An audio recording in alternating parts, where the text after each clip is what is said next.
resilient nation is a particularly timely one. Climate change is an acute threat to national development and to our collective efforts to boost economic growth.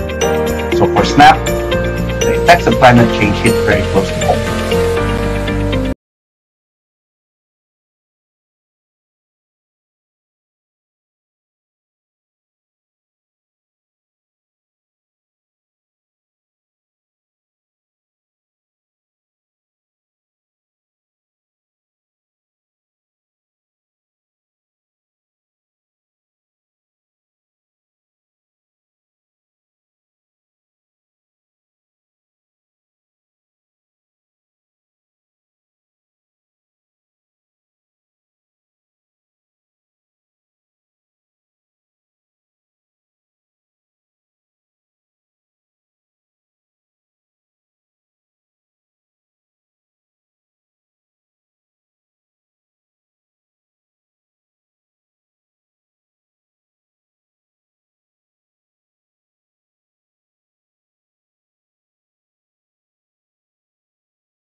Activities that can be done before, during, and after the incidents.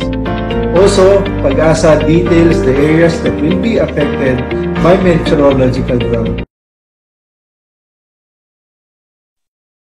Okay.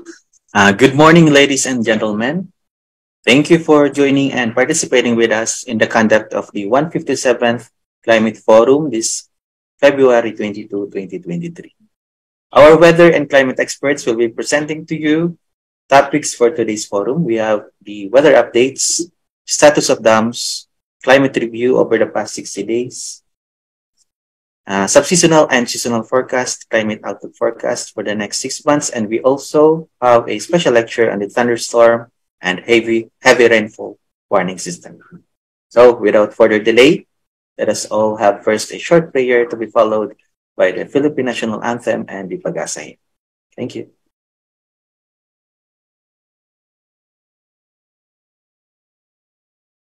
Heavenly Father, we come before you today in gratitude for this opportunity to gather together in this climate forum. We ask for your guidance and wisdom as we learn and grow together. Help us to be open to new ideas and perspectives, to be kind and respectful towards one another, and to strive for excellence in all that we do. Give us the strength, focus and determination to stay engaged and motivated throughout this forum. Bless us with the knowledge and skills we need to achieve our goals and to make a positive impact in our communities. We also pray that you bless our families and loved ones, and keep them safe and healthy while we are away. We pray all these things in the name of Jesus Christ. Amen.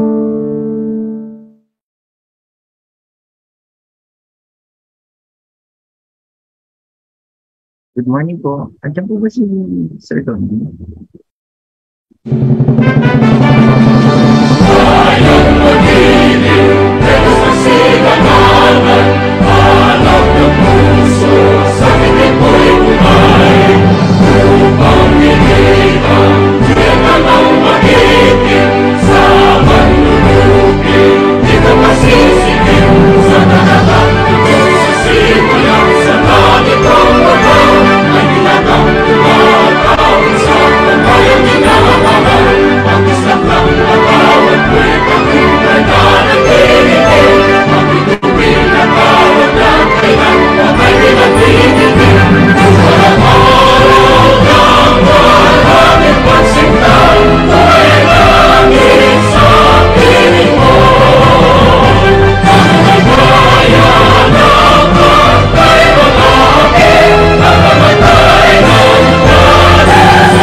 Good morning ulit sa ating lahat.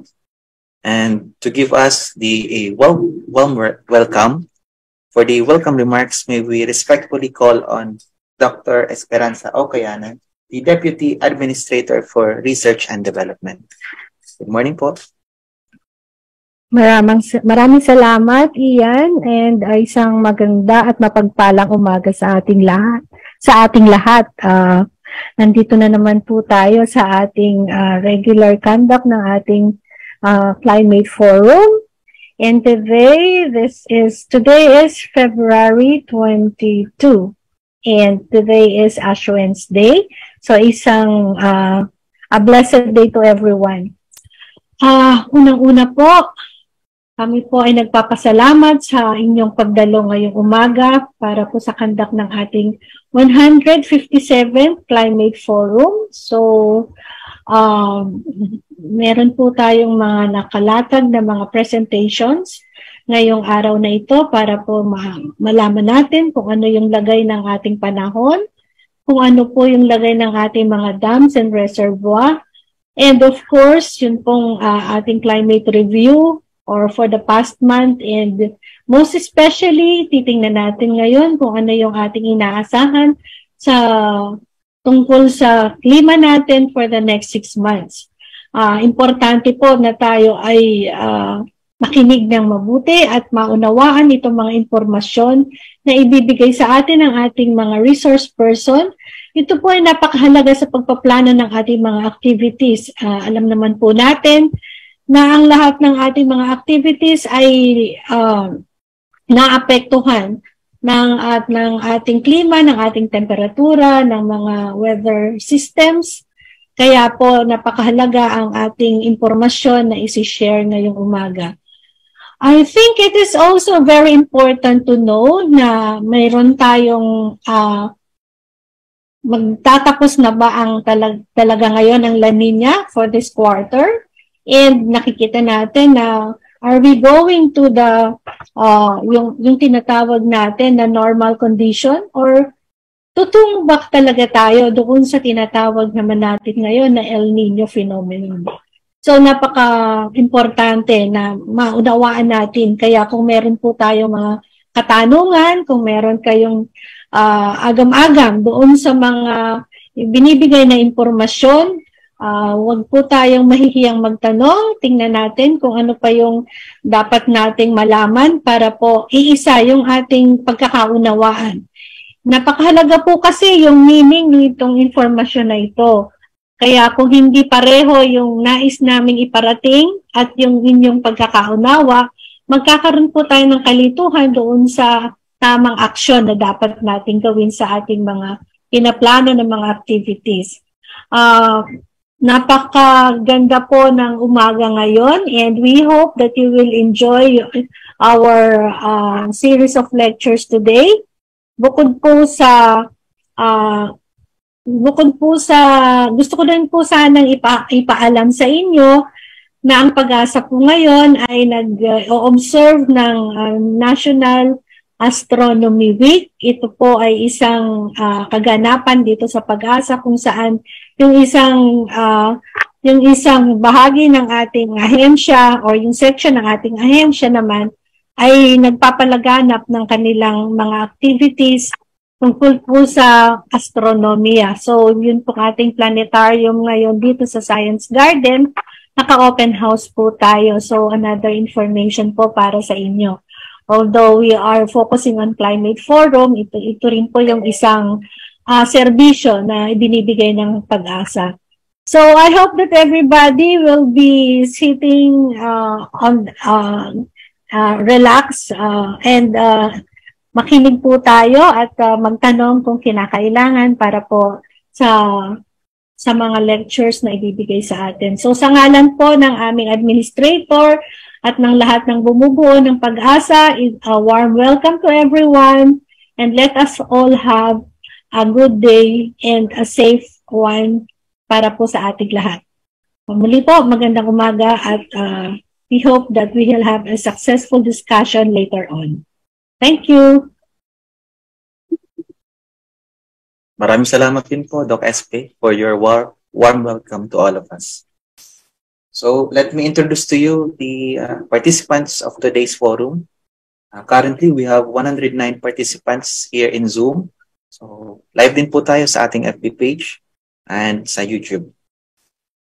So, para sa ating mga participants, thank you po. Maraming salamat po sa pag-attend.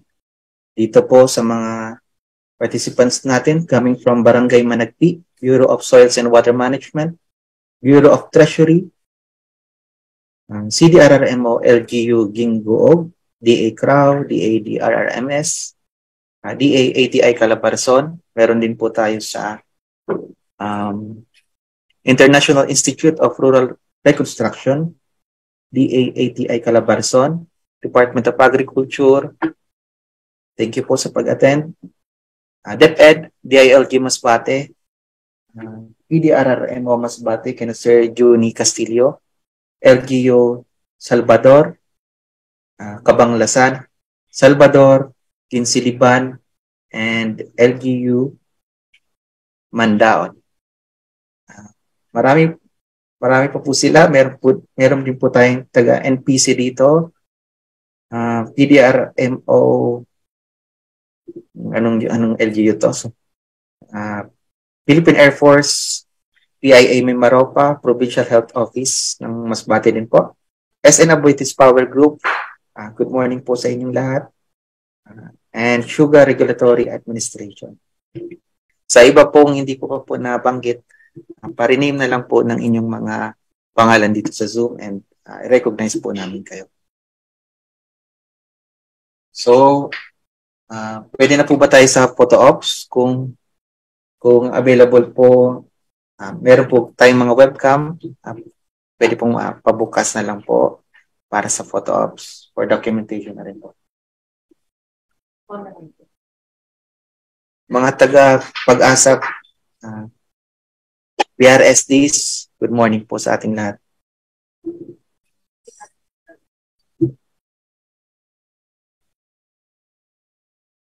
Okay, so marami pa pong nagbubukas. Thank you po sa pag-cooperate. So hintayin na lang po natin yung iba.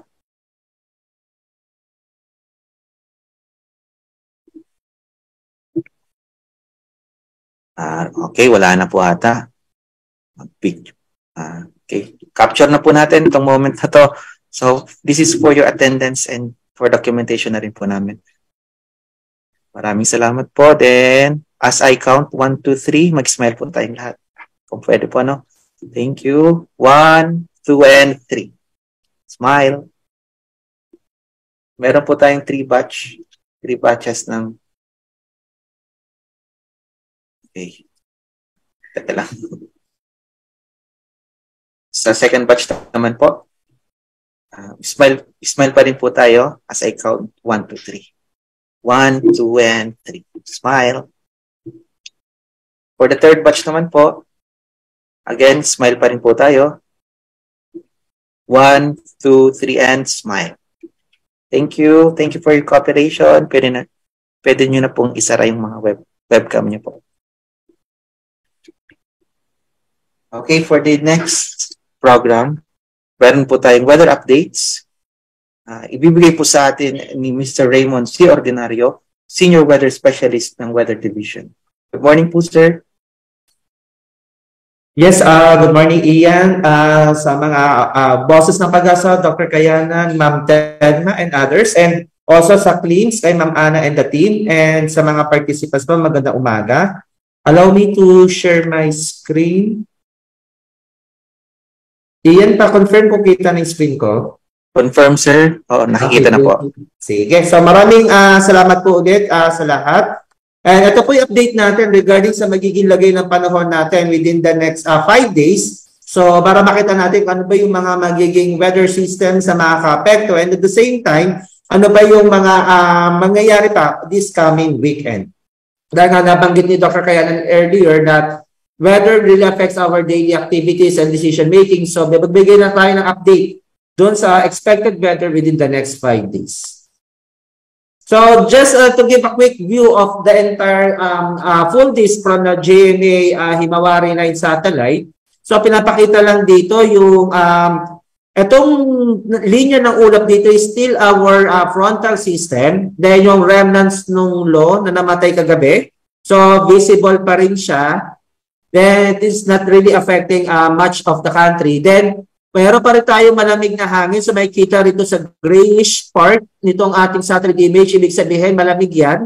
Then, meron tayong clear sky over the eastern, central part of Luzon area.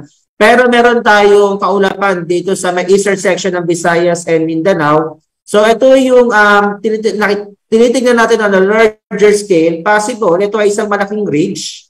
Okay, so kumukurba yung ulap. Then, yung peripheral ng ridge na yan ay nagja-generate talaga ng mga kaulapan. At yun yung nakaka-apekto ngayon dito sa may Visayas and Mindanao area. Then, we have our Southern Pacific Convergence Zone or SPCC na nakaka-apekto naman dito sa may Southern Equator. And fortunately, wala pa rin tayong ITGC na nakikita. Then, amihan yung dominant weather system natin sa ngayon.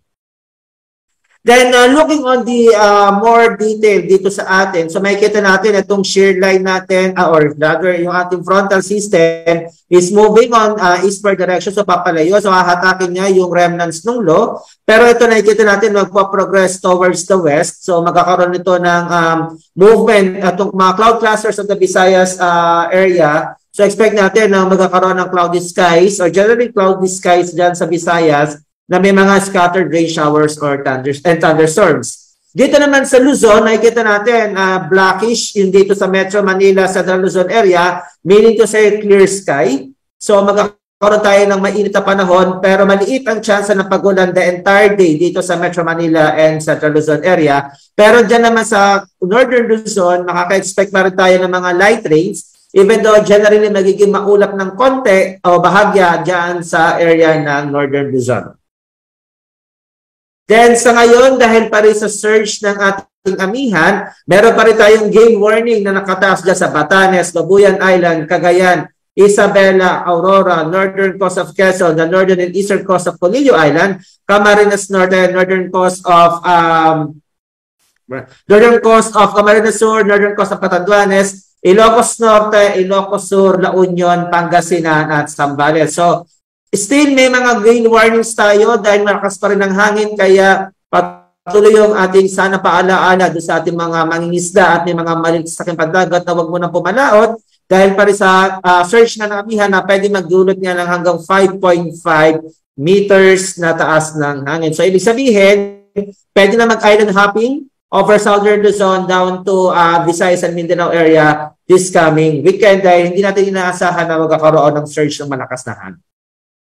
Then looking on the rainfall forecast using the global spectral model from Japan, so makikita lang natin, no, so halos walang ulan in the morning, in the afternoon mamaya, pero mamayang gabi may mga patches, especially on the Mindanao. So ito ay pwede natin i-associate dito sa mga scattered or mga isolated thunderstorms over the Mindanao at yung peripheral cloud clusters ng ridge dyan sa may Visayas and Visayas area. So yun yung magpapaulan mamayang gabi.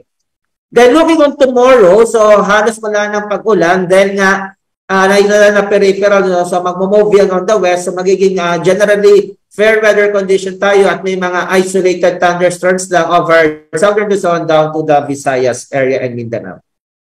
On the 24th, magiging maliwalas pa rin ang panahon except for some thunderstorms dito sa may Visayas area and yung some light rains dyan sa may northern Luzon area.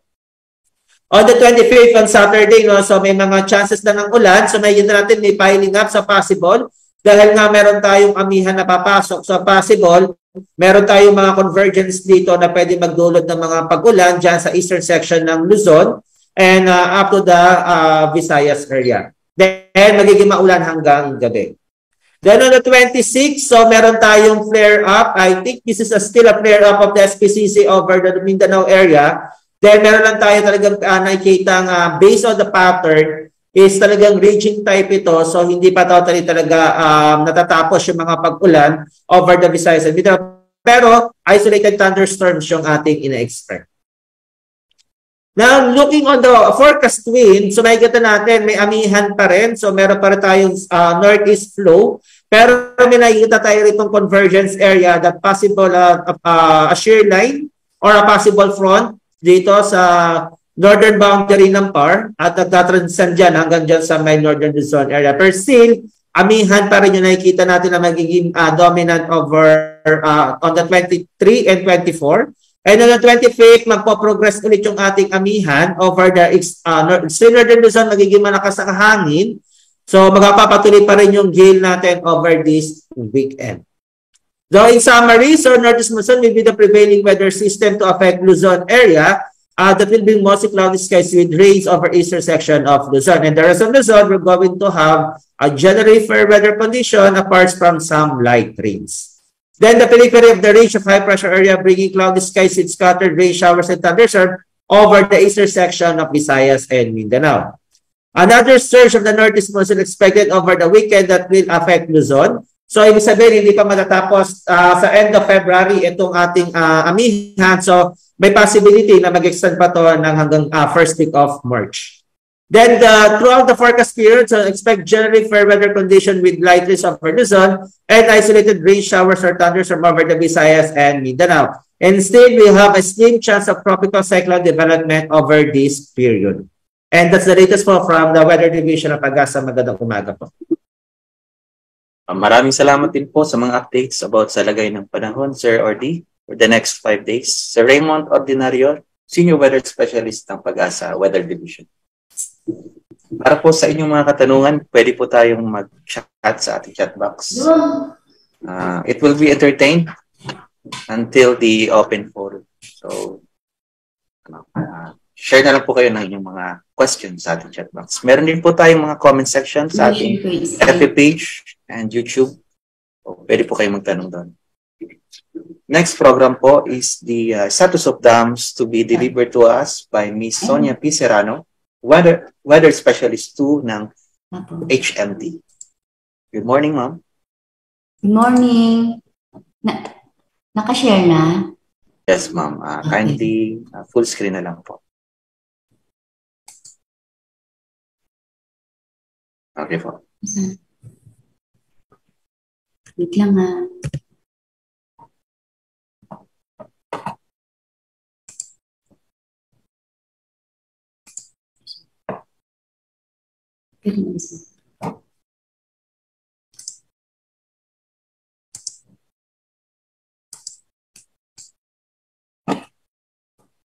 Magandang umaga sa inyong lahat. Ito po si Sonia Serrano ng Hydromet Division.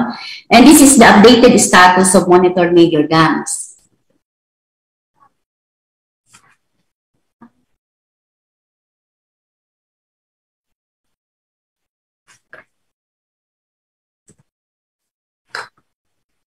Ito po, as we all know, ang Buklaw Dam po at ang Binga Dam ay nasa Benguet, samantalang ang San Roque Dam ay nasa Pangasinan, San Manuel. Ito pong Ipodam natin ay nasa Norsagaray, Bulacan. Ang Lamesa Dam ay nasa Lagro, Quezon City. Samantalang ang Magat Dam natin ay nasa Isabela. Ang Pantamangan Dam ay nasa Nueva Ecija. At ang Kaliraya Dam ay nasa Lumban, Laguna. Ang Gat Dam ay nasa Norsagaray, Bulacan din po.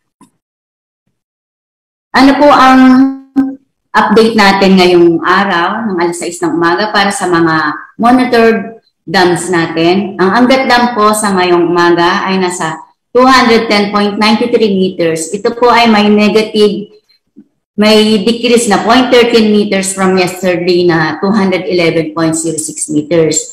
Ang normal high po natin ay nasa 212 meters at ang deviation from normal high is negative 1.07 meters. Samantalang ang rule curve po natin ay nasa 198.88 meters. Ito po ay may deviation na positive deviation na 12.05 meters. Ang Ipodam po naman natin ay nasa 99.57 meters as of 6 a.m. today. Ito po ay may decrease na 0.03 meters from yesterday na 99.6 meters. Ang normal high po natin para sa Ipodam ay 101.1 meters at may deviation po tayo sa normal high na 1.53 meters. Negative po pababa. Samantalang ang Lamesa Dam po natin ay nasa 78.08 meters. Ito po ay bumaba ng bahagya ng 0.01 meters mula kahapon na 78.09 meters. At meron po tayong deviation na 2.07 meters na mas mababa. Ang Ambuklaw po Dam naman natin ay nasa 748 meters. Ito po ay tumaas ng bahagya ng 0.21 meters from yesterday na 747.79 meters. Ang deviation po naman natin sa normal high ay nasa 4 meters. Samantalang ang deviation natin sa rule curve ay nasa negative 4 meters. Ang Binga Dam ay nasa 573.1 meters. Ito po ay bahagyang bumaba ng 0.04 meters na mula sa 573.14 meters. Deviation po natin sa normal high ay nasa 1.9 meters pababa. At ito po ang rule curve natin ay 574 meters, samantalang ito rin po ay bumaba ng 0.9 meters. Samantalang po ang San Roque Dam ay nasa 253 meters, 253.72 meters as of 6 a.m. at ito po ay bahagyang bumaba ng 0.44 meters mula po kahapon na 254.60 meters. Ang deviation po natin sa rule curve ay 0.86 meters mula po sa 574 na rule curve.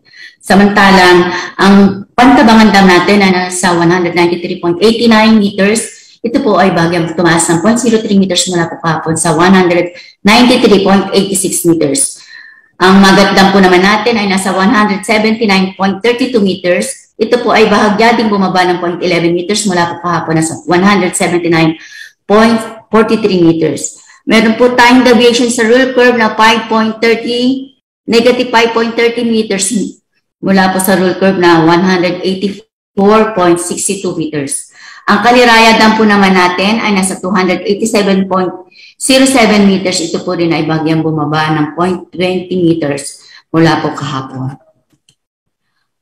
Ano po ang impact ng impact sa ating mga dams ng prevailing weather systems?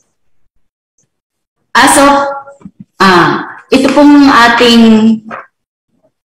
ang buklaw, makikita po natin na ito siya mula ng 10 December po, siya po ay bumaba. Tapos magpaakit po siya muli. Tapos medyo nag-stabilize.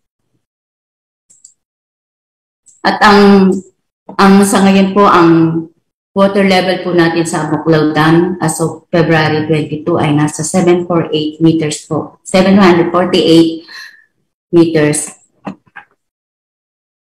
Samantalang ito pong Bingad Dam natin, makikita natin na medyo pababa pataas. Pero nung December 18, ito po ay bumaba ng 567 meters.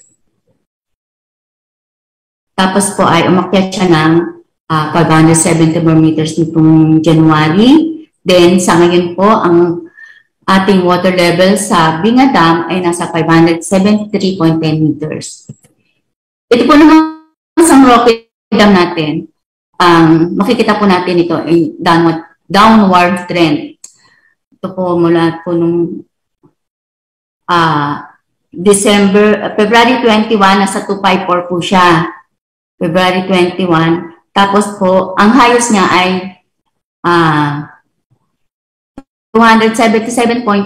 Tapos hanggang sa ngayon po ay naging 253.72 na lang siya as of today.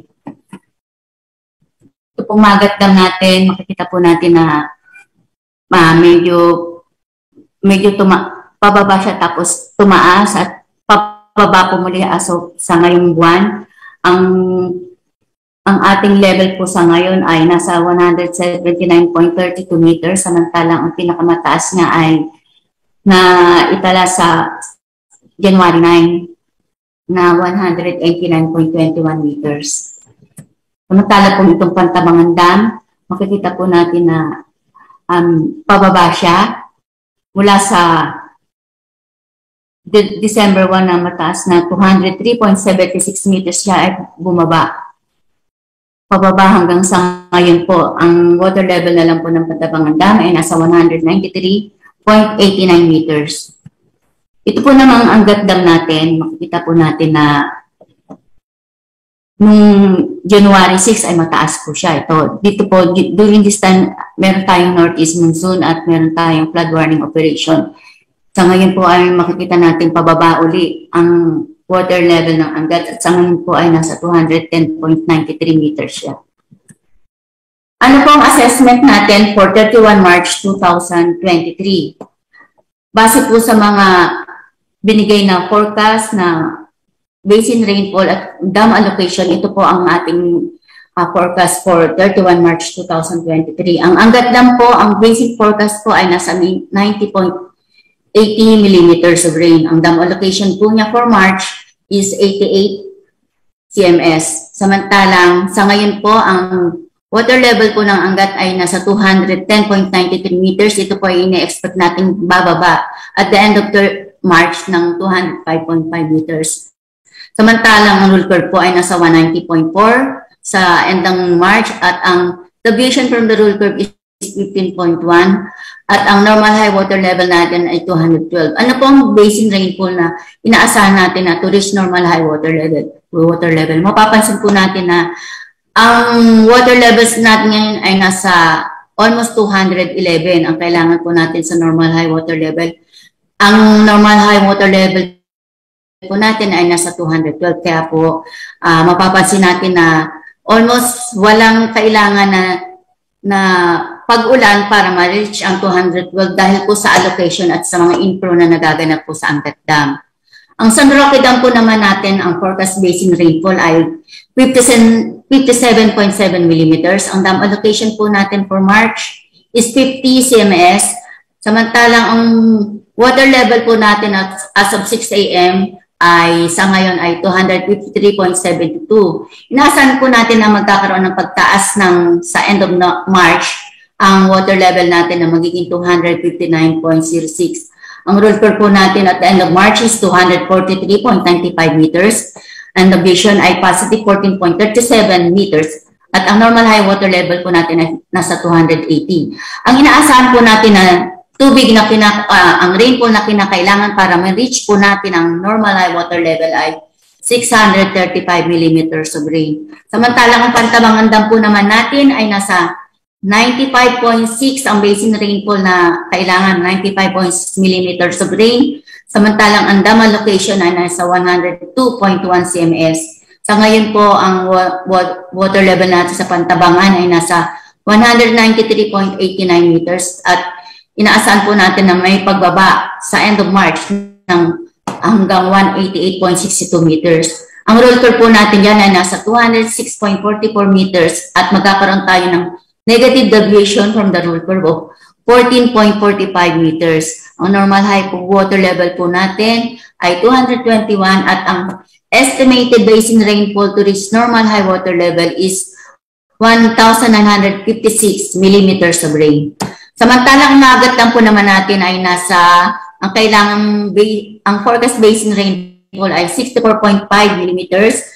Ang dam allocation po ay 10.06 cms. Sa ngayon po, ang Nagat Dam natin ay nasa 179.32 meters at inaasahan po natin na may pagtaas at end of March ng 190.5 meters. Ang rule curve po natin sa end of March ay 180, samantalang ang deviation natin ay positive 1.75 meters at ang normal high water level natin ay 193 at ang kinakailangan pong rainfall na ma-reach ang normal high water level ay nasa 105 millimeters of rain.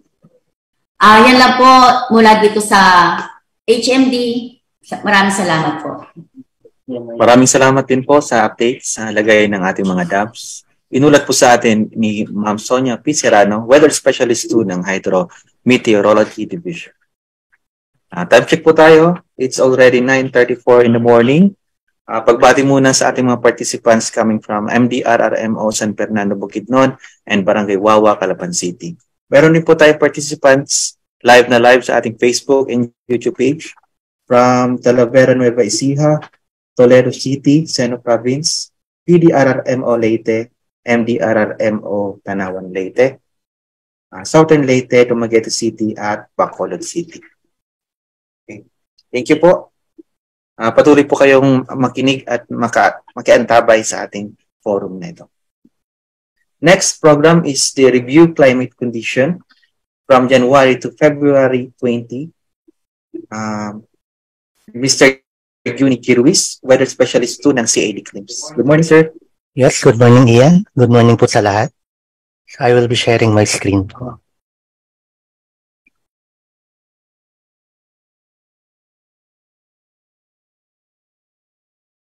Nakikita niyo na po yung screen ko. Yes, sir. Okay. So, good morning, everyone. I will be presenting the climate review for the whole month of January up to February 2023. So, the contents of this presentation is the recent INSO condition. So, alam naman po natin na naapektuhan tayo ng La Niña ngayon. Weather systems that affected the country for the month of January and February. Climate assessment in terms of rainfall and temperature, and the last one would be the summary. So, first, how would we determine the presence of El Nino and La Nina? It should be determined by two factors: the sea surface temperature and the atmospheric indicator na tinatawag nating SOI. It is the pressure difference between Tahiti and Darwin. So, both the SST and the SOI had an inverse relationship. Kung bababa po yung SST natin, ang karaniwan as indicator of La Nina, tumataas naman din po yung pressure difference between Tahiti and Darwin. So kung titingnan natin, SST indicates below negative 0.5 temperature anomaly dun sa tinatawag nating ENSO region. So meaning it is a well representation of ongoing La Nina.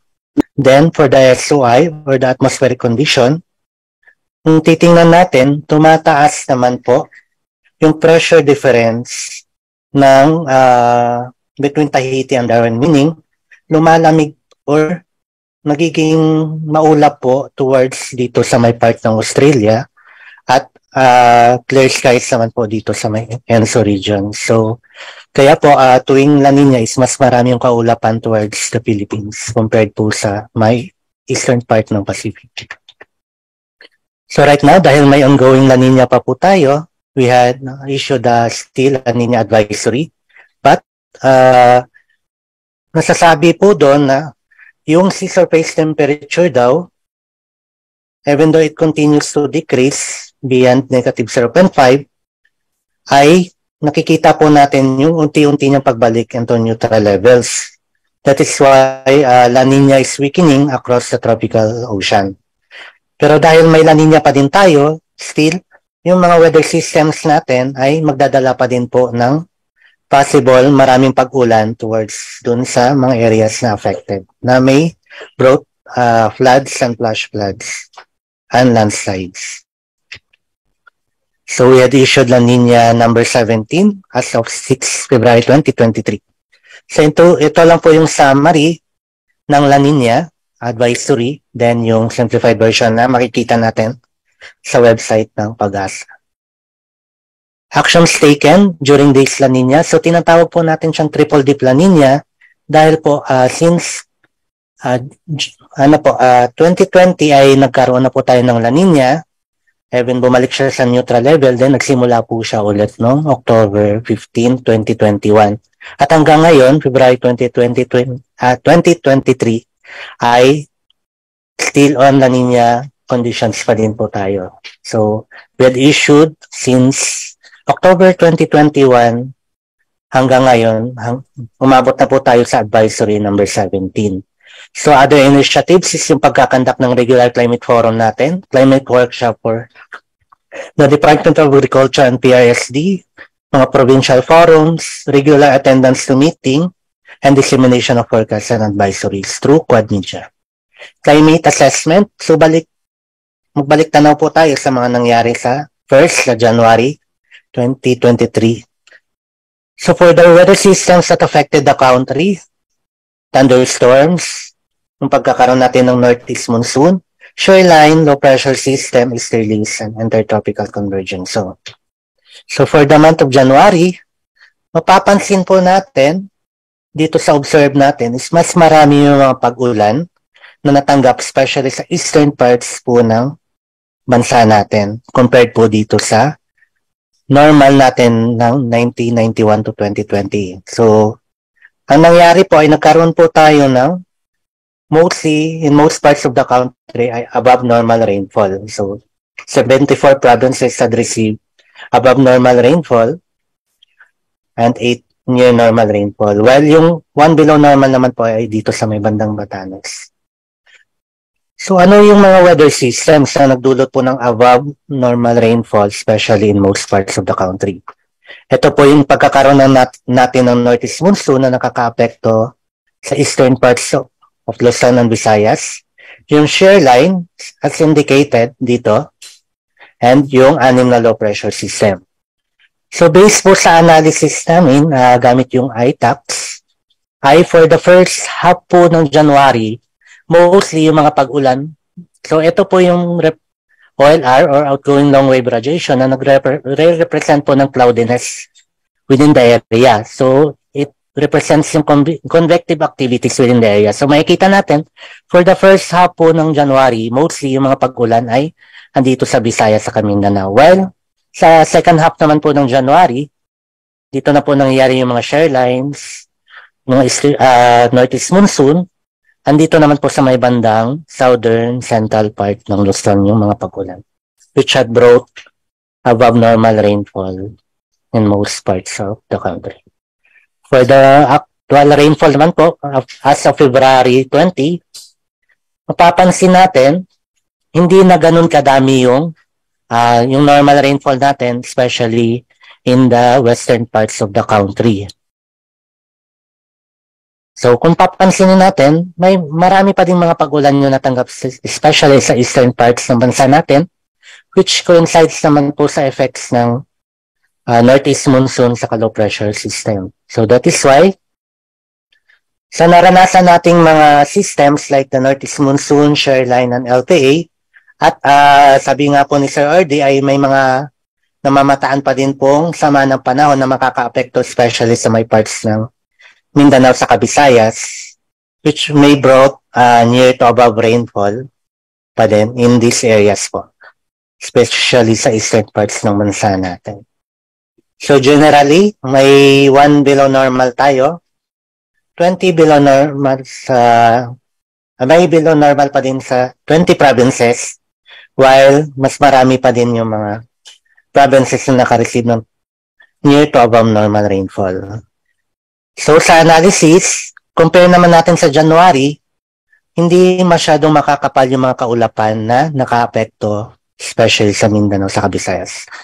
But makikita natin, medyo mas active yung convective activity sa some parts of Visayas sa southern Luzon, which is brought about by the northeast monsoon, isang LPA na nag-dissipate na, and the shear line.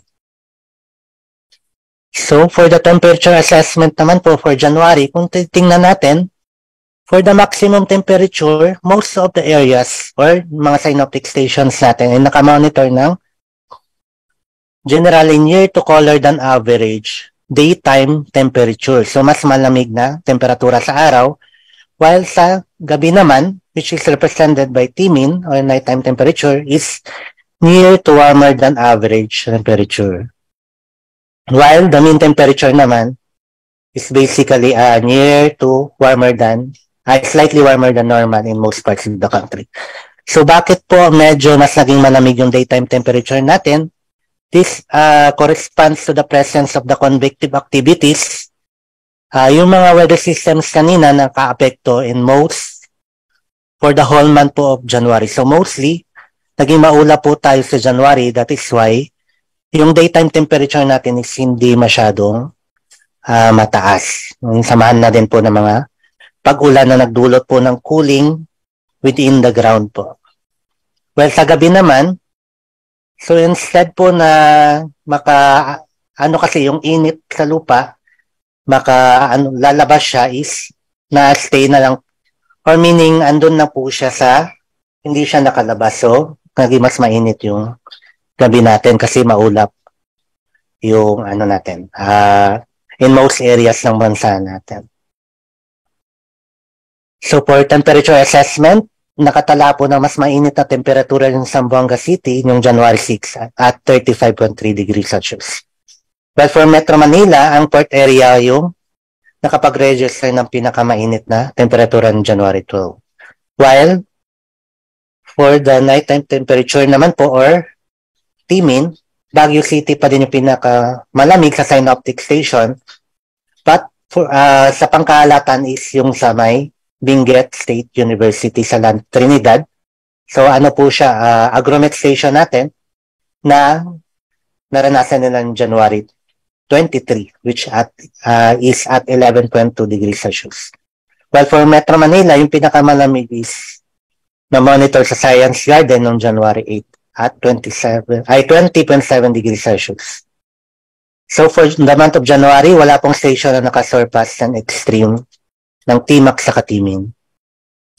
For as of February 19 naman po, so kung titingnan natin compared sa January, may mga some areas na lang po na nakaranas ng slightly cooler to cooler than average temperature. So, meaning, could be possible na attribute naman natin na hindi naging masyadong active yung mga weather systems natin for February compared sa January.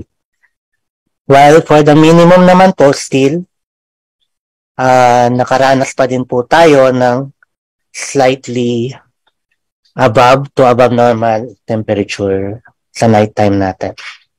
So it could be possible na mas naging active yung easterlies natin kasi hindi naman masyadong active si northeast towards especially southern Luzon sa Visayas. While for the mean temperature anomaly, kung titingnan natin, mostly near to warmer, slightly warmer than normal yung naranasan for the month of February up to February 19. So, pinakamainit na temperatura is sa San Jose Occidental Mindoro, 35.3 degrees Celsius. For Metro Manila naman, sa may Science Garden, at 33 degrees Celsius noong February 12. Well, yung pinakamalamig naman is naitala sa Baguio. So, mas malamig po yung February natin kaysa January. At pinakamababa is yung sa BSU La Trinidad Benguet at 8.7 degrees Celsius. So, ito na po yung pinakamababang temperature for the year 2023 na naitala po sa BSU La Trinidad Benguet. Well, for Metro Manila naman is at Port area na 20.2 degrees Celsius. So, just a simple comparison po for the month of January 1 to 31, compare natin sa February is ito po yung mas titingnan natin yung maximum temperature na monitor sa January is mas mababa siya compared sa February. While yung lowest naman po is mas mababa yung February compared sa January. So some lang po collected photos sa mga effects sa mga pagulan natin na dulot ng mga weather systems na na-enhance ng La Nina. So there are floods that claimed lives, more than 20 lives in January. Ito yung mga pictures sa Lamitan City, Basilan, Misamis Occidental, sa may Northern Mindanao, sa may Lanao del Norte, sa Eastern Samar, at sa may Eastern parts po ng Visayas sa Mindanao. While for February naman, yung dulot ng LPA shoreline sa Northeast Monsoon, so mostly yung affected dito ay yung sa may Caraga region, parts ng Davao Oriental, Quezon, may lumubog po na cargo vessel na nagkakarga ng LPG dahil sa malakas na alon na dulot ng LPA sa shoreline.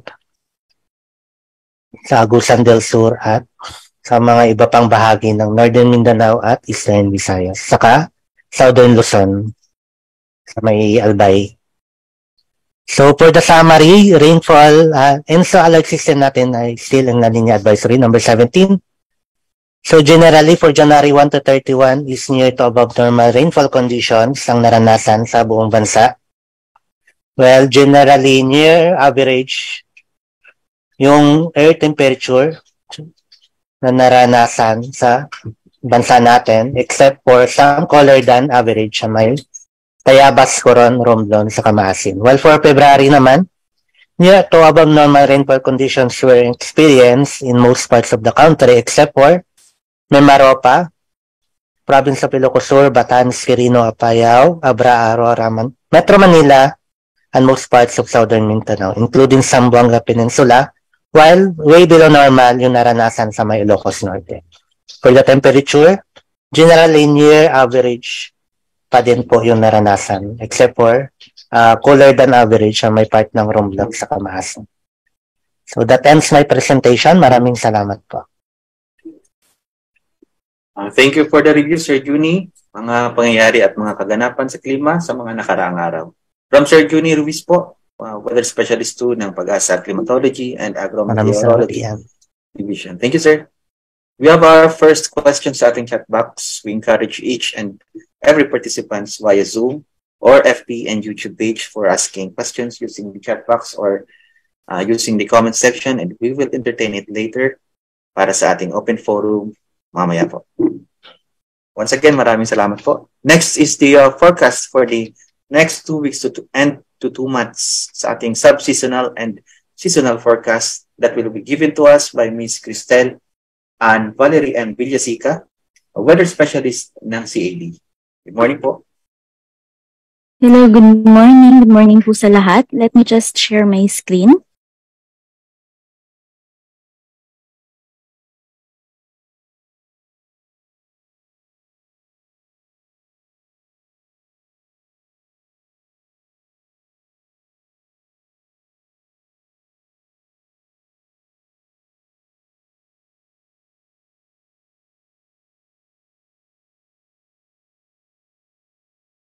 Hello, can you see my screen? It's not on share. Okay, wait. Yes, paki-slide mo, paki-slide siya mo. Bakit ba ako makapag-share? Yan, so okay na po ba? Yan. Okay. Yan, again po, isang magandang umaga sa lahat. Ako po si Val, mula dito sa Climatology and Agrometeorology Division. And ipapakita ko po sa inyo ngayon ang ating sub-seasonal to seasonal forecast o mas tinatawag nating S2S. So in this presentation po, I will give a brief definition of the S2S and its importance, the predictors of influencing the S2S and the S2S forecast, sub-seasonal climate forecast. So ano nga ba ang S2S? So it serves to bridge the gap between the weather and the weather time scale and the seasonal time scale. Dahil the weather prediction po includes the weather forecast, the tropical cyclone forecast, and is for less than 2 weeks lang. And then while the seasonal forecast gives us 1 month up to 6 months forecast. So that also includes the rainfall and temperature outlook. So meron po tayong gap in between, and dyan pumapasok ang ating sub-seasonal to seasonal forecast, which gives us a 2 weeks to 2 months prediction. So bakit po ba important ito? Dahil dito madalas na nangyayari ang ating mga high impact weather events, kagaya na lang ng mga pagkabuo or pagdevelop ng ating mga bagyo or other rain-bearing weather systems. So with this sub-seasonal forecast, we can prepare ahead of time. So here are the main sources of the predictability of the sub-seasonal forecast. So we have the Madden-Julian oscillation and the ocean or land ice surface conditions, which includes the El Niño Southern Oscillation, the soil moisture, the snow cover, and the stratosphere-troposphere interaction. So here in the Philippines, over the maritime continent, both the MJO and the ENSO are the important sources of S2S scale. So in this presentation po, we will focus on the Madden-Julian oscillation or the MJO because during the climate outlook po later, that would cover the El Niño Southern Oscillation part. So ano nga ba itong tinatawag nating MJO? Ito po yung mga kaulapan na nag-move along the equator in an eastward direction. Ayan. So ito po, meron po itong mga dalang hangin, ulan at pressure. So makikita po natin yan dito sa animation na nagpi-play sa inyong screens. So importante po itong MJO dahil nakakaapekto siya sa formation ng bagyo sa bansa. Pwede din po siyang makapagpa-enhance or suppress ng ating rainfall dito sa equatorial area including the Philippines. So sabi nga po dito, it can act as modulator of our tropical cyclone formation in the country.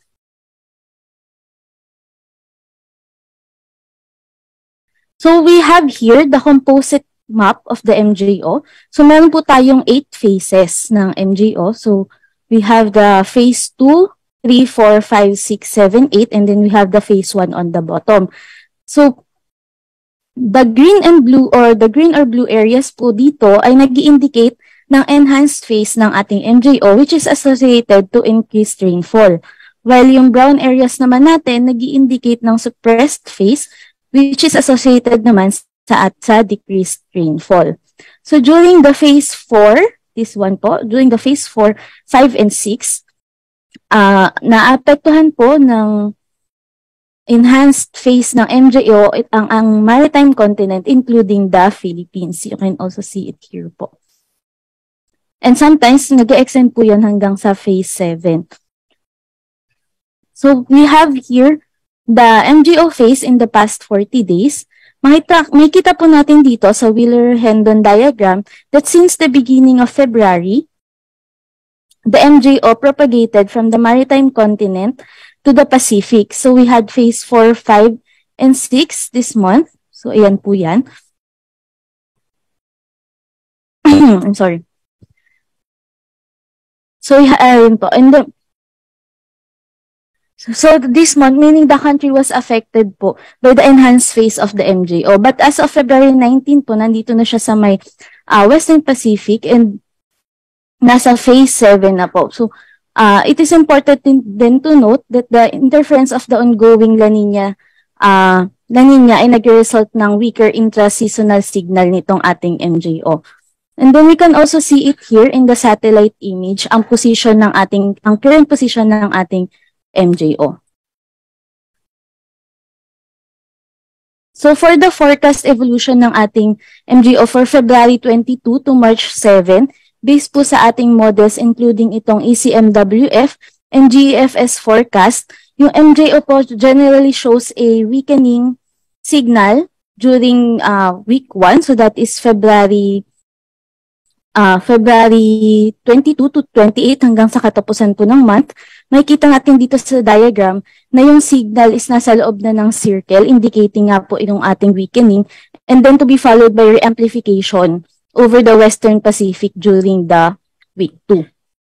So ano po ba yung epekto nitong ating MJO signal sa ating subseasonal forecast? For the tropical cyclone TC threat potential forecast po, issued this February 22, for the week 1 and week 2, for February 22 hanggang sa March 7 na po yan, wala po tayong na-forecast na TC-like vortex na mafu-form within the Philippine Pag-asa Monitoring Domain. Therefore po, wala pa po tayong TC threat outlook, TC threat potential na naka-raise sa Philippines. However po, pwede pong magkaroon ng changes yan, and nag-issue po tayo ng bagong forecast nito every Monday, Wednesday, and Friday of the week. So sa Friday po, magkakaroon po tayo ng another forecast nito, and available po yan sa ating website in this link po sa ibaba. And then for kung magkakaroon man po tayo ng tropical cyclone ngayong February pa sa mga susunod na araw, ito po yung possible tracks na pwedeng sundan ng ating tropical cyclone. So yung first niyan is itong pag pumasok po siya sa Western Pacific, pag nabuo siya sa may Western Pacific, it may enter PAR but recurve afterwards. So, pwede po siyang lumiko. And then, yung pangalawa po niyan na possible track is kapag nabuo siya dito sa may Western Pacific at nag-enter ng PAR, pwede po siyang pumunta sa ating lumapit sa Philippine landmass pero magde-dissipate po siya before landfall. Well, for March naman po, again, we have two possible tracks po ulit. And then, we have lesser chance din po ng TC formation this month. So, again, ang first track po niyan is yung magre-recurve. Hindi po siya maglaland for ilalapit sa bansa. And then ang second possible track po niyan is itong maglalandfall over the central Philippines bago po siya mag-dissipate sa South China Sea. So moving on sa ating rainfall exceedance probability forecast, para po sa kaalaman ng lahat, ito pong rainfall exceedance probability forecast, pinapakita lang po dito kung ano ang probability na ma-exceed po or susobra tayo dun sa threshold values natin. So meron tayong 25 mm, 50 mm, at 100 mm. So for the week 1, that is February 22, today po hanggang sa February 28, we have a very high probability of rainfall to exceed 25 millimeters po in most parts of Cagayan Valley, Cordillera Administrative Region, Quezon, Bicol Region, Mimaropa, Visayas, and Mindanao, while less likely na po for the rest of Luzon.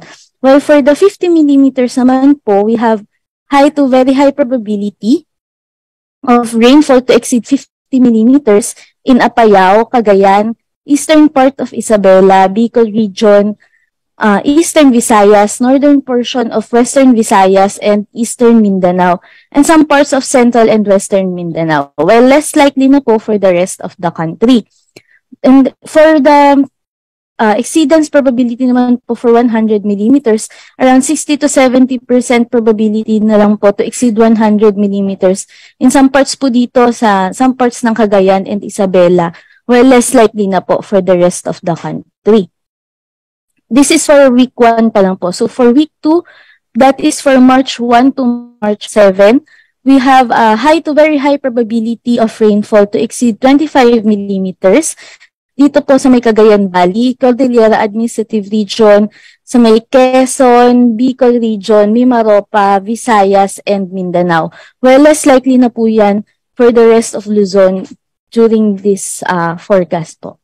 And then for 50 millimeters naman po, we have 60 to 80% probability na mag-exceed ng 50 millimeters dito sa may Bicol Region and most parts of Visayas and Capiz and most parts of Mindanao.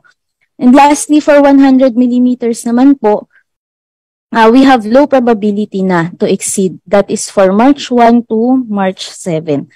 So, in summary, to summarize po ang ating current MJO status, ang MJO natin propagate from maritime continent to the Pacific since the beginning of February, which affected the Philippines, but is now in the phase 7 and forecasted po to weaken during week 1, that is February 22 to 28 before the amplification. So lalakas po ulit siya during week 2, March 1 to 7. So sa ating high impact weather events, which includes po yung ating TC threat potential, we have no TC-like vortex forecasted to form within the Pag-asa monitoring domain. And then for rainfall exceedance probability naman po for week 1, we have for 25 millimeters to 50 millimeters, high to very high probability po yan over most parts of the northern and southern Luzon, Visayas, and Mindanao, while for 100 millimeters, moderate probability na lang po over Cagayan and Isabela, well less likely for the rest of the country. While for week 2 naman po, 25 millimeters, yan po, meron pa tayong high probability over eastern portion of northern Luzon, southern Luzon, Visayas, Mindanao, and Mindanao. I'm sorry with this one. So, and then 50 millimeters and 100 millimeters naman po, meron tayong medium probability dyan over the eastern sections of Visayas and Mindanao, well less likely for the rest of the country. So ito pong ating tropical cyclone threat potential at ating rainfall exceedance forecast, ina-update din po ulit natin ito both sa Friday. So pwede niyo pong i-check yan sa ating website. Parehas pong available yan sa ating website.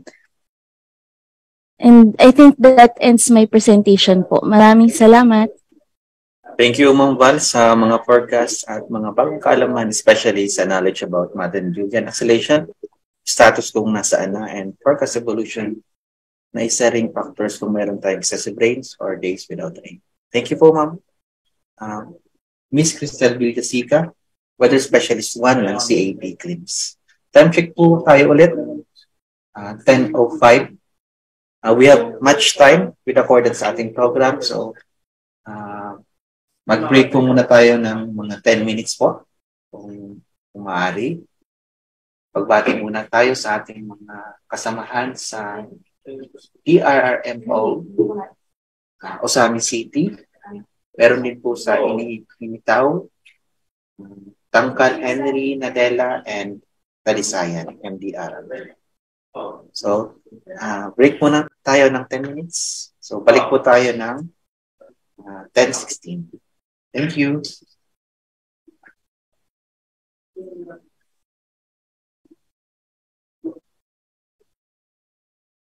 Pare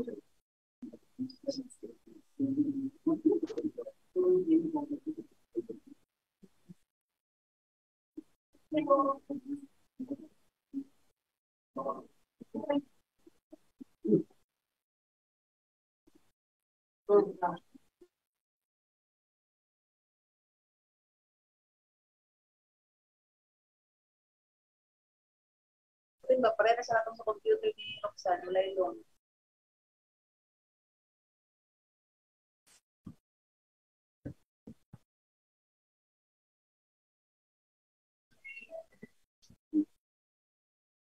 i-reply ang bio. Wala. Mauna na natin ito. Mauna na natin. Basta mo ka sa mo reply kay copy ka to wala pa na.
Uwing na ko na. Ano pa din?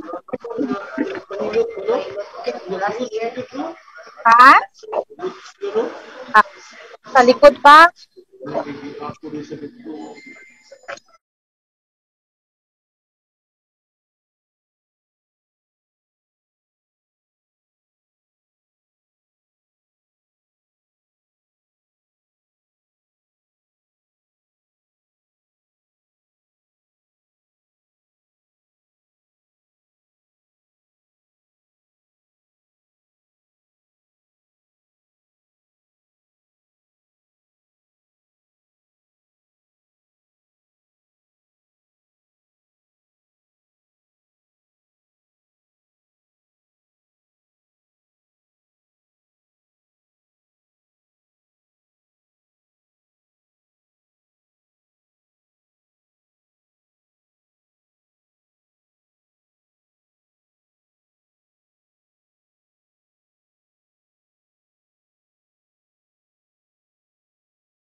Yan, tumunog na yung manok. So, maraming salamat pa rin po sa mga participants natin na until now nakasubaybay pa rin sa ating climate forum hanggang sa ating 157 climate forum. So, tapos na po yung ating health break. Sana po ay nakapag CR po yung mga iba at nakapag kape. So, proceed na po tayo sa ating program, which is the Climate Outlook from March to August 2023. Ihahayag po sa atin Ms. Lucy G. Abastillas, Senior Weather Specialist ng CAB. Good morning po, Ma'am Lucy. Okay, thank you, Sir Ian. Maraming salamat po. Good morning po at ulit sa ating lahat. So, allow me to share my screen.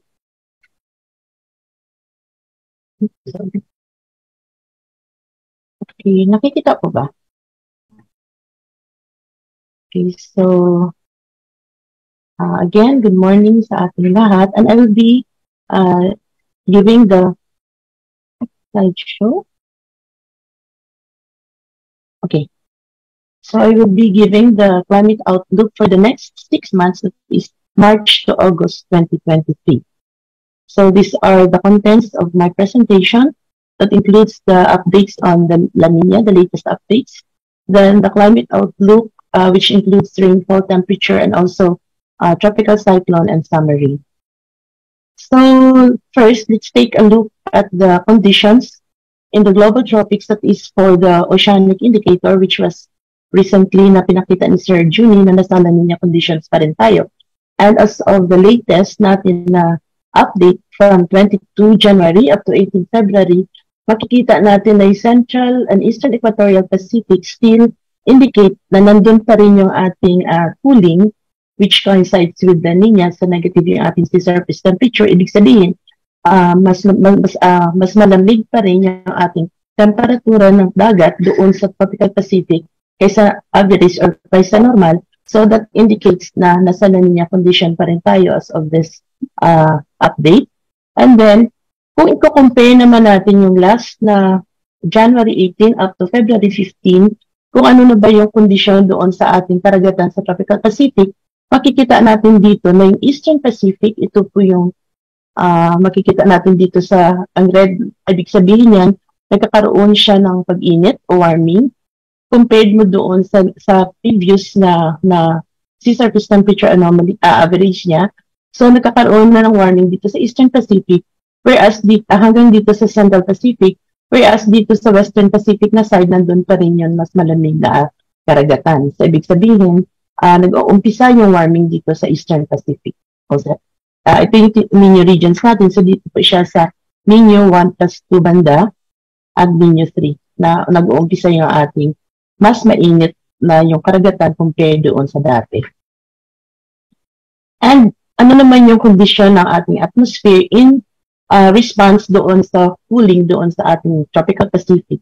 So this is the conditions ng ating atmosphere.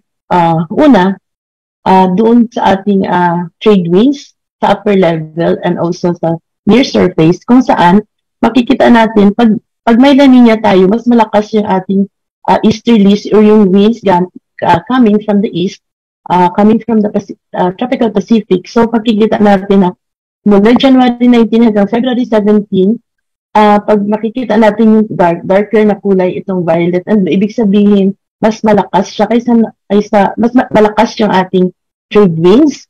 So, makikita natin yung ang kanyang direction is over the easterlies. So, mas malakas yung ating easterlies during the past 4 weeks. At doon, ito sa lower level o sa near surface natin. At doon naman sa upper level, sa 200 millibar or hectopascal, makikita naman natin yung reverse, that is divergence, o nandun yung westerly wind anomalies. So kung mas malakas yung ating easterlies dito sa surface, mas malakas din yung ating divergence doon sa westerlies doon sa taas. So nag-i-indicate lang ito na nandun pa rin yung condition na nasa La Nina, indicative na nasa La Nina condition pa rin tayo hanggang sa February 17. And yung OLR anomalies naman, kung gaano ba yung tulad ng pinakita kanina ni Ma'am Miss Val, yung tungkol dun sa NJO. So ito yung 4 weeks din na OLR anomalies kung saan makikita natin pag tulad ng sinabi niya na kung kulay blue, ibig sabihin meron tayong enhanced na convection or precipitation, and ang pula naman is suppressed or mas mahina yung ating convection and precipitation. So mas walang ulan o konting ulan. At dito malapit sa atin sa Pilipinas and also sa Indonesia and the maritime continent, makikita natin na dito yung enhanced convection and precipitation, lalong-lalo na sa Visayas and Mindanao area, that is mas blue yung kulay, whereas dito sa Luzon medyo mas mahina ang ating convection during the past 4 weeks.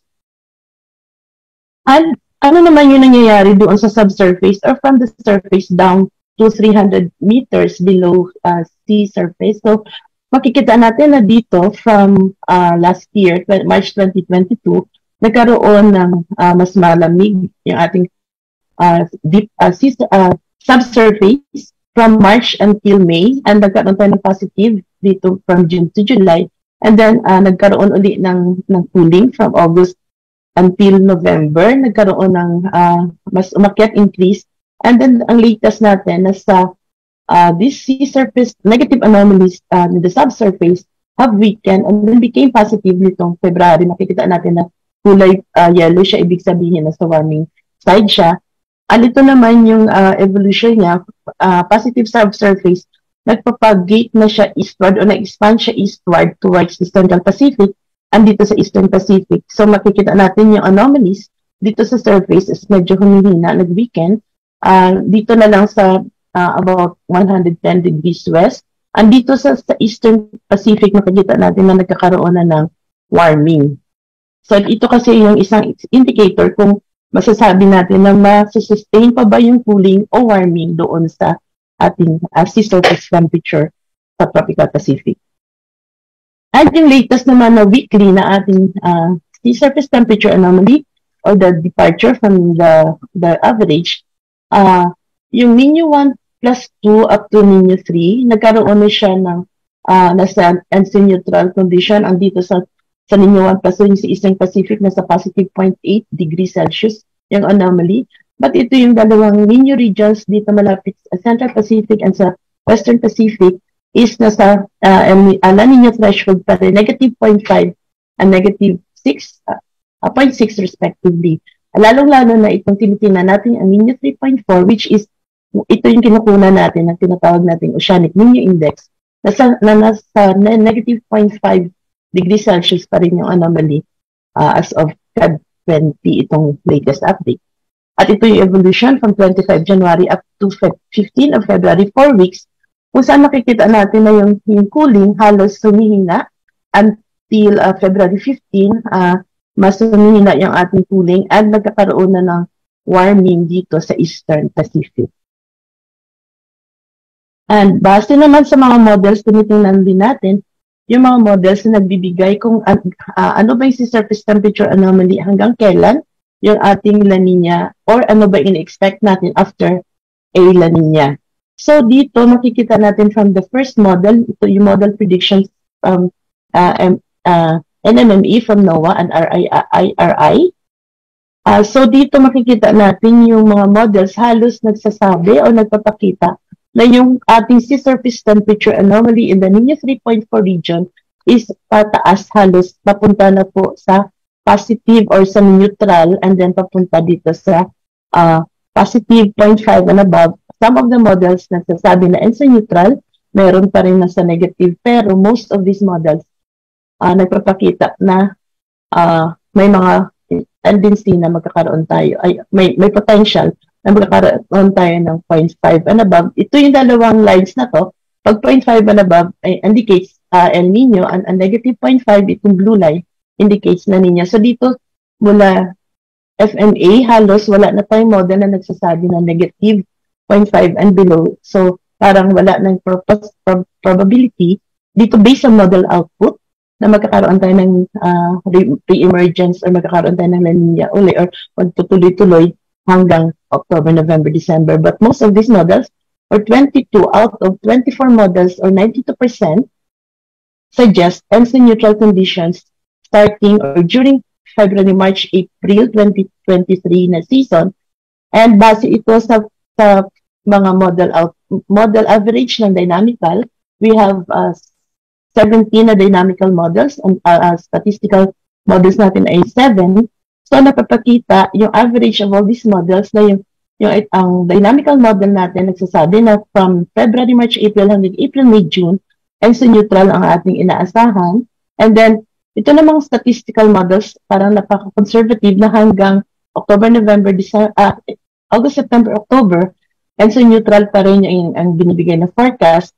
Yung September, October, November lang ang start yung ating sea surface temperature anomaly is naging nasa threshold ng El Nino hanggang OND, but the dynamical model mula MJJ or May, June, July hanggang OND ay papakita na El Nino ang kanyang. But for the average among these models, there is a probability na mag-develop by May, June, July hanggang tuloy-tuloy hanggang October, November, December. Same is true with the ECMWF model sa ninyo 3.4 region kung saan pinapakita din na most models na papakita ng 0.5 papunta siya sa El Nino threshold towards August. So halos in agreement yung mga models natin na papunta na po tayo sa El Nino condition in terms of sea surface temperature anomaly. And for the CFS model, this is the from NOAA. Yung assembled black line niya indicates ENSO neutral is expected by March 2023. Itong 0.5, ito, ENSO neutral, I mean this one. And then may continue into the Northern Hemisphere summer. So JJA is still ENSO neutral before potentially transitioning to El Nino by after ng JJA. So ito po yung probabilistic forecast based from IRI and CPC and so NOAA probabilities issued in February, wherein for JFM season, there is still a greater probability for La Nina, which is about 63%. La Nina against dun sa neutral, which is 37% and 0 for El Nino. And then it's will continue. ENSO neutral will transition into ENSO neutral by February, March, April. Mas tumaas yung probability hanggang March, April, May. Until April, May, June, and May, June, July, there is a greater probability for ENSO neutral condition against dun sa La Nina, which is the blue bar, and the red bar is for the El Nino probability. And pagdating ni July, and for JJA, there is a transition, 49% for El Nino, and 47% for La Nina, and about 4% lang yung ating La Nina. And starting just July, August, September hanggang September, October, November, doon na nag-umpisa na more than 55% yung ating probability for El Nino.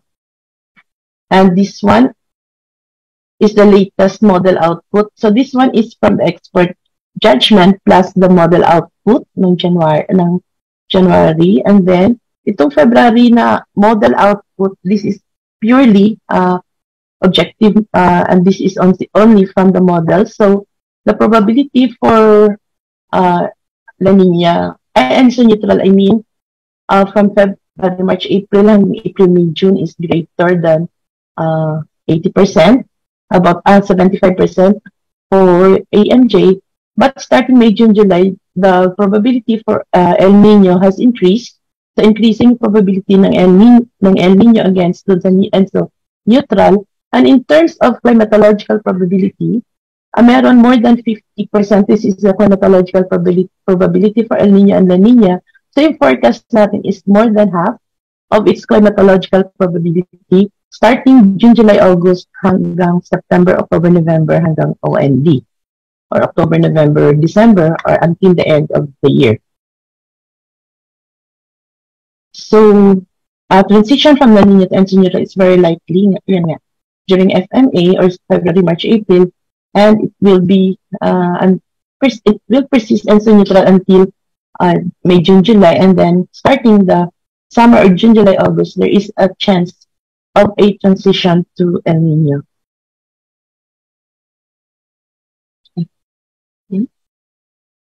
So, ang alert system status ngayon ng Pag-asa still, nasa La Nina advisory pa rin tayo, and that La Nina still continue to weaken and transition to neutral conditions during February, March, April 2023 season is expected. And as usual, since nasa La Nina pa rin tayo, there is still an increasing likelihood of having above normal rainfall conditions that could lead to potential adverse impacts such as heavy rainfall, floods, flash floods, and landslides over highly vulnerable areas. Ito yung mga most likely na mga weather systems that may affect the country from March to August. Mostly ito yung mga rain-bearing natin na mga weather systems like thunderstorms activities, yung local thunderstorms natin. Usually ito mas frequent, especially during the warm season na natin, which is March, April, May. Doon na yung mga mas frequent yung ating mga thunderstorm activities. Then the intertropical convergence zone which oscillates, or the ICZ, which oscillates na siya papunta doon sa Visayas, Mindanao, Visayas hanggang Luzon area pagdating na ng March, April, May, June, July until August. And then, yung ating northeast monsoon, since patapos na yung ating nagwi-weekend na siya, magwi-weekend, and then patapos na yung ating northeast monsoon or amihan, and then in transition na tayo towards the southwest monsoon pagdating ng April, May, and then kung kailan mag-onset yung ating habagat or southwest monsoon, then yung easterlies, ito din yung pwedeng mas prevailing during the transition period, mga March, April, yung easterlies. And then yung shear line still affects the country. And then yung low pressure areas, yung mas maraming tropical cyclone activities. And doon sa March and April na kung saan mas mainit and most likely mas yung ridge of high pressure areas na magdudulot ng mga mas mainit at mas fair weather conditions. And ito yung rainfall forecast natin for the next 6 months. So, about the rainfall maps, kung makikita natin yung mapa natin, may 4 na kulay. So, pag kulay pula, ibig sabihin yung ating ulan doon is less than or equal to 40%, that is way below normal. So, way below normal. So, less than 40% of the normal for that month. And then yung below normal, yung kulay yellow, is below normal, that is only 41 to 80% of the normal rainfall for that month. And then pag green, it's near normal, that's 81 to 120% of the normal. And then pag kulay blue, ibig sabihin greater than 120% of the normal rainfall for that month ang pwedeng ma-receive ng ating mga lugar sa iba't ibang bahagi ng Pilipinas.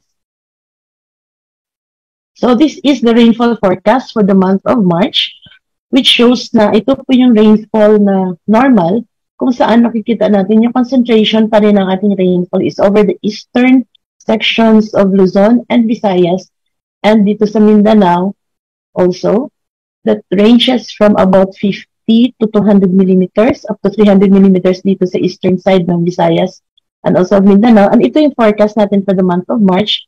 If we compare the forecast against dun sa ating normal, so this is in terms of percent of normal, which shows that most parts of Visayas and Mindanao will likely receive above normal rainfall pa rin.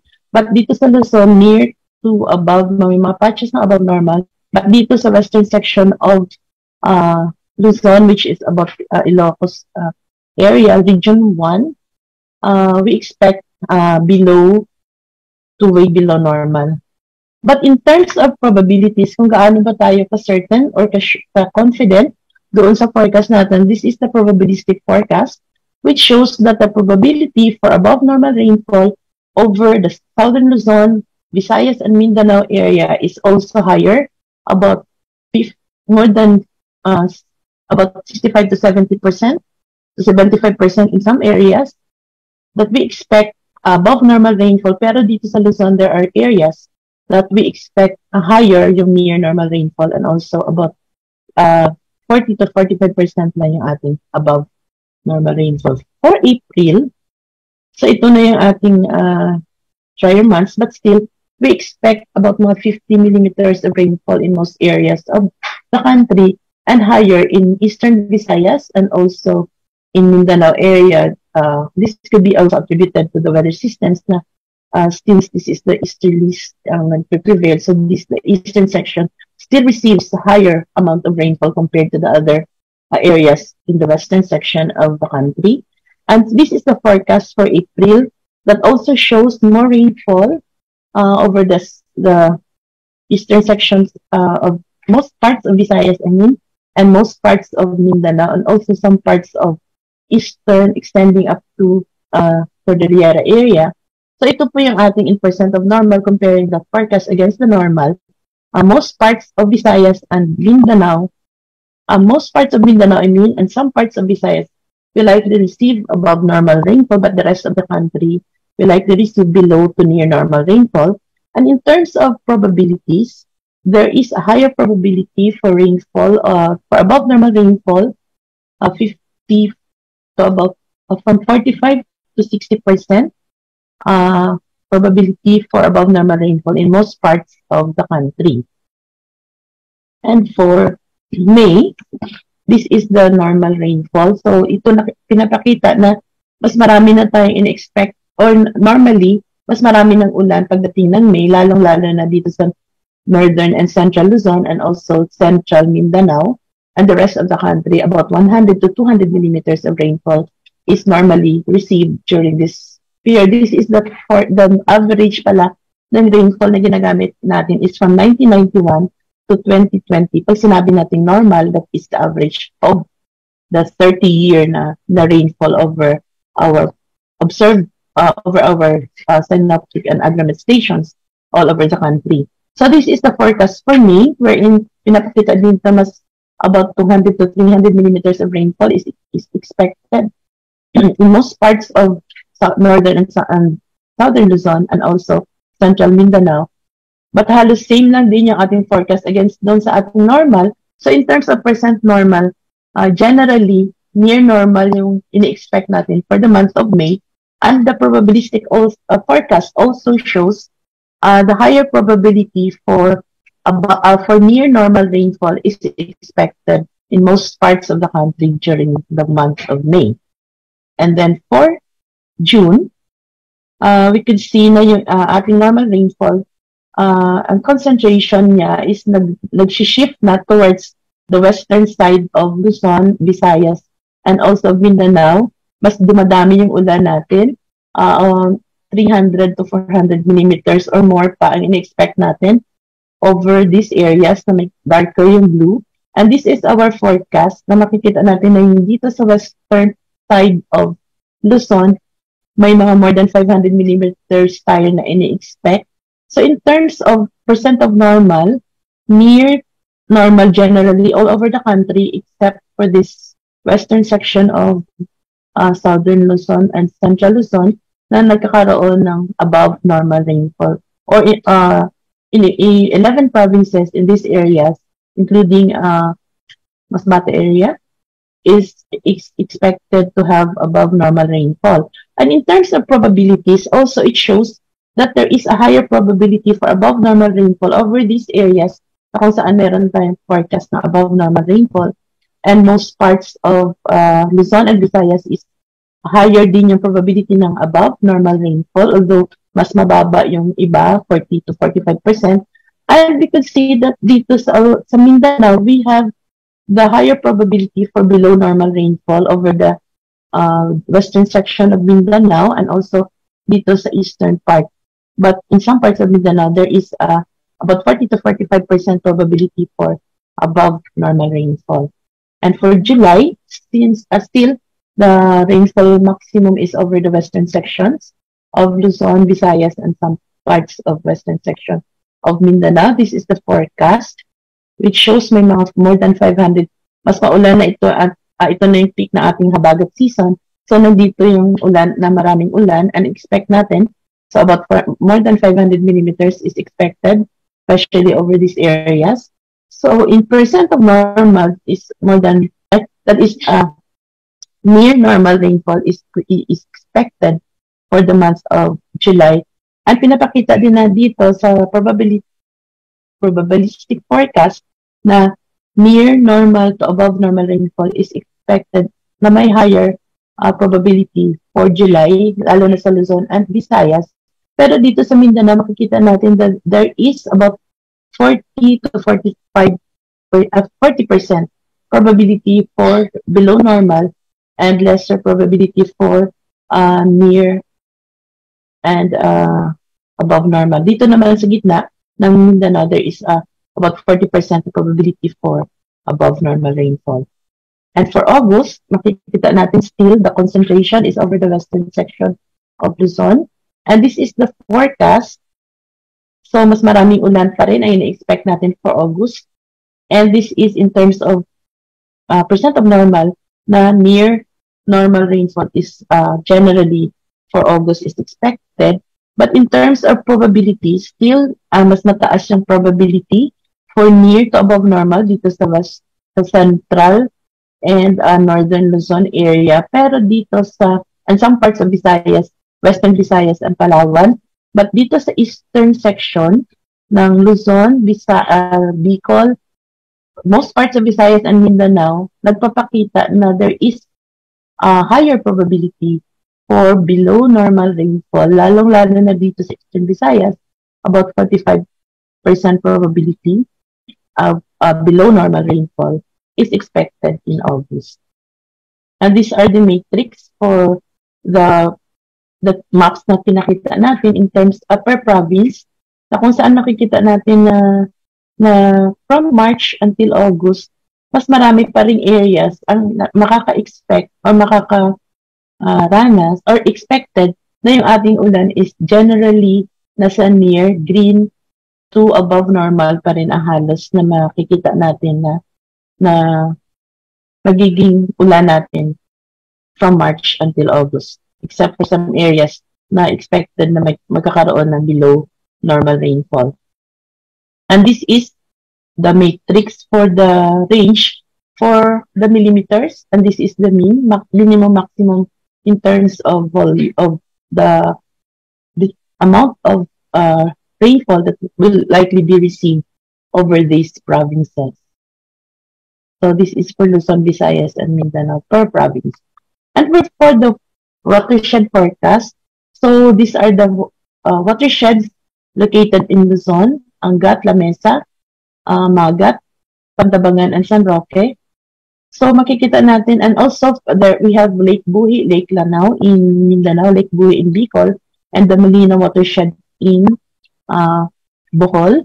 So generally, near normal rainfall still is expected over these watersheds for the month of March until August. And this one is in terms of millimeters. And for the selected dam areas naman, still March to August nagpapakita na generally near normal, May to August. And for March to April, there are areas na magkakaroon ng above normal expected, and then some areas lang yung may below normal rainfall. Pero generally, near normal yung ating in-expect for the coming 6 months. And for the river basins, for Luzon from March to May, we expect sa March to May na mayroong near to above normal rainfall, and some areas like Abra and Lawag river basin na below normal. Also same for April, mayroong below normal, but some areas are expected to have near normal.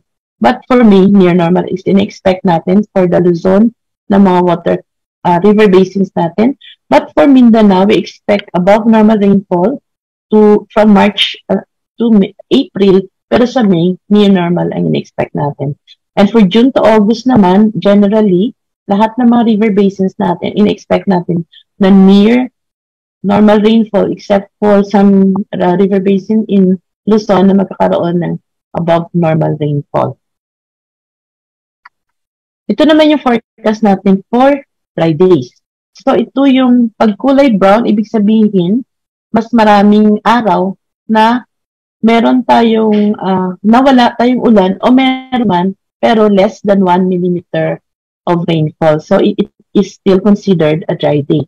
So itong mga kulay brown, ibig sabihin 25 to 31 days yung ating in-expect na halos wala tayong ulan o less than 1 millimeter yung ating in-expect, lalong-lalo na dito sa Luzon, Western Visayas, and also some parts of Mindanao hanggang April. So ito na yung ating dry months kung saan marami ng araw na wala tayong ulan o may less than 1 yung ating ulan.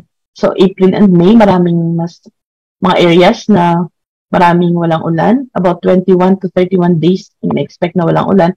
Pero pagdating ng May, halos nagiging green, ibig sabihin 15 to 20 days na lang yung ating dry days. So the remaining days, mayroon na tayong ulan na more than 1 millimeter. And June hanggang July, hanggang August, so makikita na natin na dito na mas nababawasan yung ating dry days. So nagkakaroon na tayo ng darker na green. Ibig sabihin, mga 6 to 10 days na lang yung walang ulan o mayroon man less than 1 millimeter. But the rest of the month, we expect na mayroon na tayong ulan. And also, until August. Pero dito sa August, makikita natin na sa Visayas and some parts of Mindanao and also Palawan, we expect mga 21 to 25 days pa rin na walang ulan or less than 1. So this is in terms of anomaly. So pag makikita natin yung red shades ditong anomaly na to, ibig sabihin nabawasan, nadagdagan yung ating number of days na walang ulan, and then pag blue shades nabawasan. So in-expect natin March and April, may mga areas na nadagdagan ng dry days, and dito sa Mimaropa and Bicol area, dito makikita natin na nabawasan yung ating dry days. So ibig sabihin, nadagdagan yung araw natin na may ulan. And then pagdating ng August, dito na makikita natin na may mga areas na mas dumami yung ating dry days, lalong-lalo na dito sa mga areas na Mimaropa and Bicol region. And also for Visayas and Mindanao, makikita din natin na yung mga areas na darker yung pula, ibig sabihin by August marami ng areas na nadagdagan yung ating number of dry days. And mag-March, nabawasan yung ating dry days pag shades na. So this is for the temperature monthly mean forecast. Pinapakita din natin na March. So this is already yung tag-init natin. So makikita natin kung this is in terms of average. Although mas mainit itong buwan na ito, pero in terms of anomaly, pinapakita dito na we are expecting generally near to slightly warmer than average in some areas. At meron dito sa Luzon and some parts of Visayas and Mimaropa na mas below the average yung ating in-expect for temperature mean. And then also for April, mas malamig yung in-expect natin sa Luzon, northern Luzon, near to cooler than average, and also some parts of Mimaropa na may mga kulay blue. But for Mindanao, near to slightly warmer than average ang in-expect for April. And then for May also, ito naman sa Luzon, generally near to warmer than average. And dito sa Visayas and Mindanao, may mga areas, lalo na si Mimaropa na cooler than average, but the rest of Luzon and of Visayas and Mindanao in-expect na near to slightly warmer than average dito sa mga areas na may red na mga shades. And also, same is true for June, July, and August. Generally near to warmer than average and expect, except for mga areas dito sa Mimaropa area na expected na na cooler than average. And this one is the forecast for extreme temperature na instantaneous na siya na pwedeng ma-observe sa isang araw, hindi sa average for the full month. So ito yung March to August natin na forecast. So itong March to April to May, ito na yung panahon na mas mainit yung temperatura dito sa atin. We expect sa Luzon area na it could get as high as 40.3 degrees Celsius over northern Luzon and lowlands of Luzon. And sa Visayas, about 37 ang 38 in Visayas ang pinakamainit. And also for Mindanao, we expect higher temperatures, about 39 degrees. But this is already the maximum. So these are the ranges. It could be as low as that. But ito na pinaka-maximum. And then for until July and August, we expect higher temperatures. And for minimum naman, halos papunta na tayo sa baba in Ontinos, Luzon. Nagre-range na siya from 10.8 to 14.3 hanggang paakyat na siya until August. So ito naman yung forecast natin ng number of tropical cyclones in expect from March to August. So for March, we expect until April, 0 or 1. For May and June, 1 or 2. And then July and August is 2 or 3. And still from 1948 to 2022, these are the average number of our monthly na tropical cyclone frequency in the Philippine area of responsibility from 1948 to 2022, kung saan ang pinakamarami pa rin bagyo na inaasahan natin is during the July, August, September hanggang October na more than 2 ang ating mga bagyo na inaasahan during these months. So these are the peak din ng ating southwest monsoon season. In terms of the average tracks, na general tracks niya, so March, kita na kanina ng Val kanina, yung usual track niya is naglo-recurve or either magko-cross siya towards the central Philippines, Visayas, and exit over the western Palawan area. Pag April and May, doon na siya ang ating mga tracks either magko-cross or magre-recurve towards Luzon area. And then for May, the track is also recurving from Visayas to Luzon area. And then for June, it could cross also, but northern, central Luzon, and some also will recurve towards northern Luzon and extreme northern Luzon area.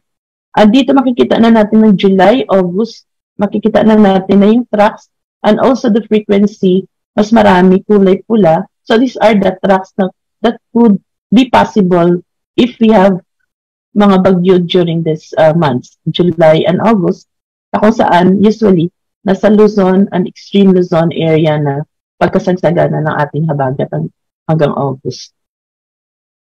So for summary, the ENSO alert system status natin is still at La Nina advisory, and for the status, La Nina still continues to weaken and transition to ENSO neutral conditions during February, March, April season is expected and may prevail until May, June, July.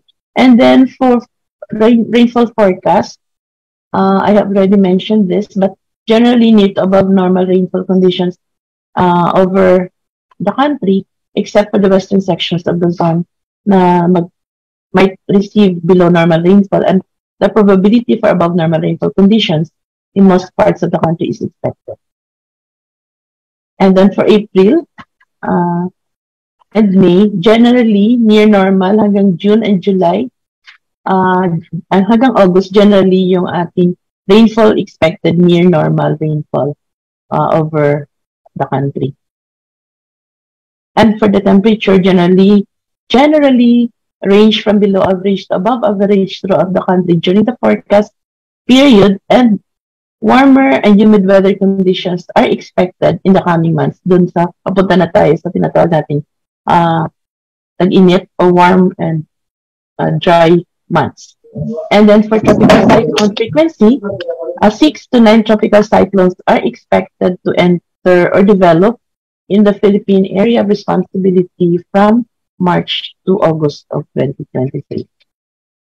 So, Pag-asa will continue to closely monitor the ongoing La Nina, and updates and advisory shall be issued as appropriate. So, our next forum is tentatively 22 March.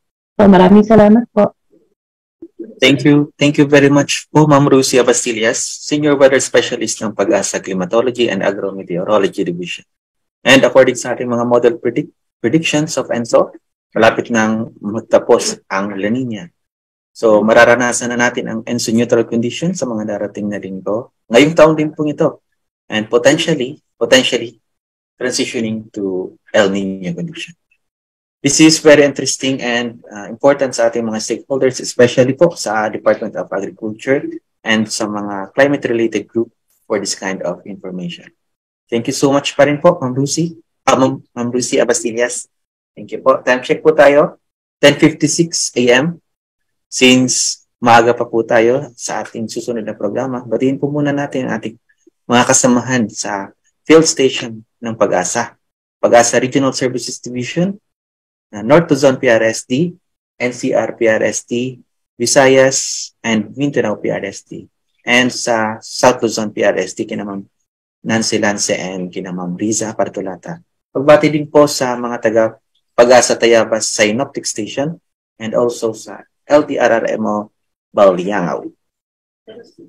We have another question coming from Manila Waters. Mamaya, we will entertain that for the open forum. Manatiling nakaantabay po and we encourage magtanong sa ating chat box or sa mga comment sections po natin. So for the next program, our special lecture, without further delay, let us call on Ms. Julie M. Nimes, Weather Specialist 2 ng Rainfall Warning System, NCR PRSD. Good morning po, ma'am. Magandang umaga po sa ating lahat. Ako po si Julie M. Nimes, a local weather forecaster and nowcaster sa NCR PRSD. Ang aking pong ipipresent ay aking video lecture na ginawa namin last year sa Maghanda project ng DOST Pag-asa. Ito po ay ginawa para bigyan ng kaalaman ng ating mga LGUs, CEOs, and mga sa iba't ibang probinsya ng ating bansa at ang mga medyas sa Luzon, Visayas, and Mindanao. Ngayon po ay please i-allow niyo po na i-share ko po ang aking video lecture sa forum na ito. Ano na lang po.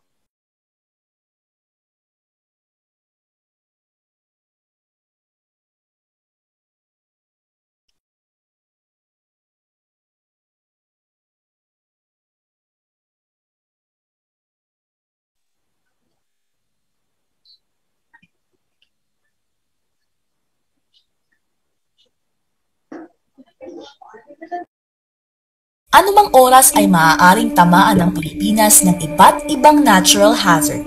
Ngunit dahil sa ating mga dedikadong scientists at epektibong warnings, nagagawa nating ligtas at mas resilient ang ating pamayanan.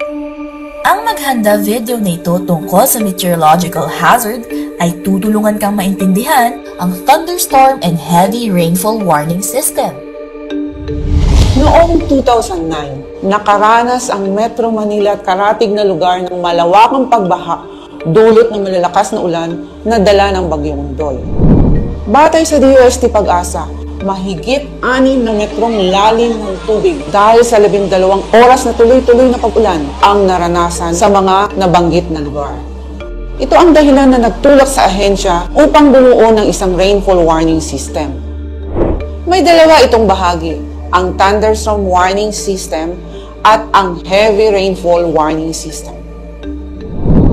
Unahin natin ang thunderstorm warning system.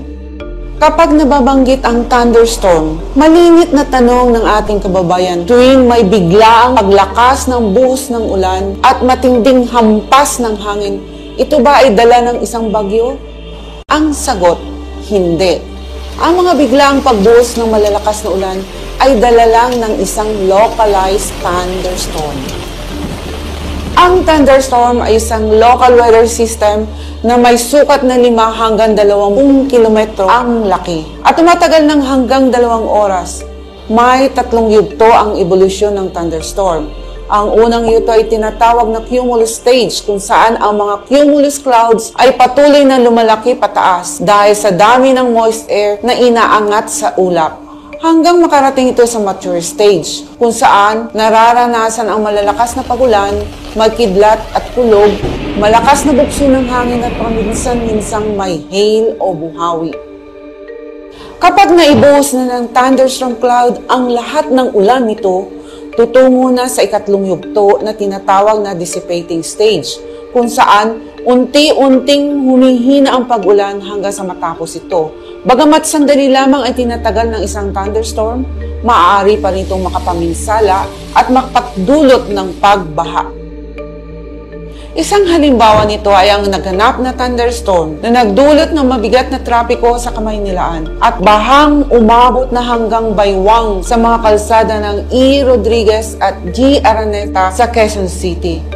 Noong 2021 naman, may naganap na trahedya sa Katmon, Cebu dahil sa biglaang pagtaas at malakas na pag-agos ng tubig sa ilog dahil sa thunderstorm sa tuktok ng Tinogban Falls.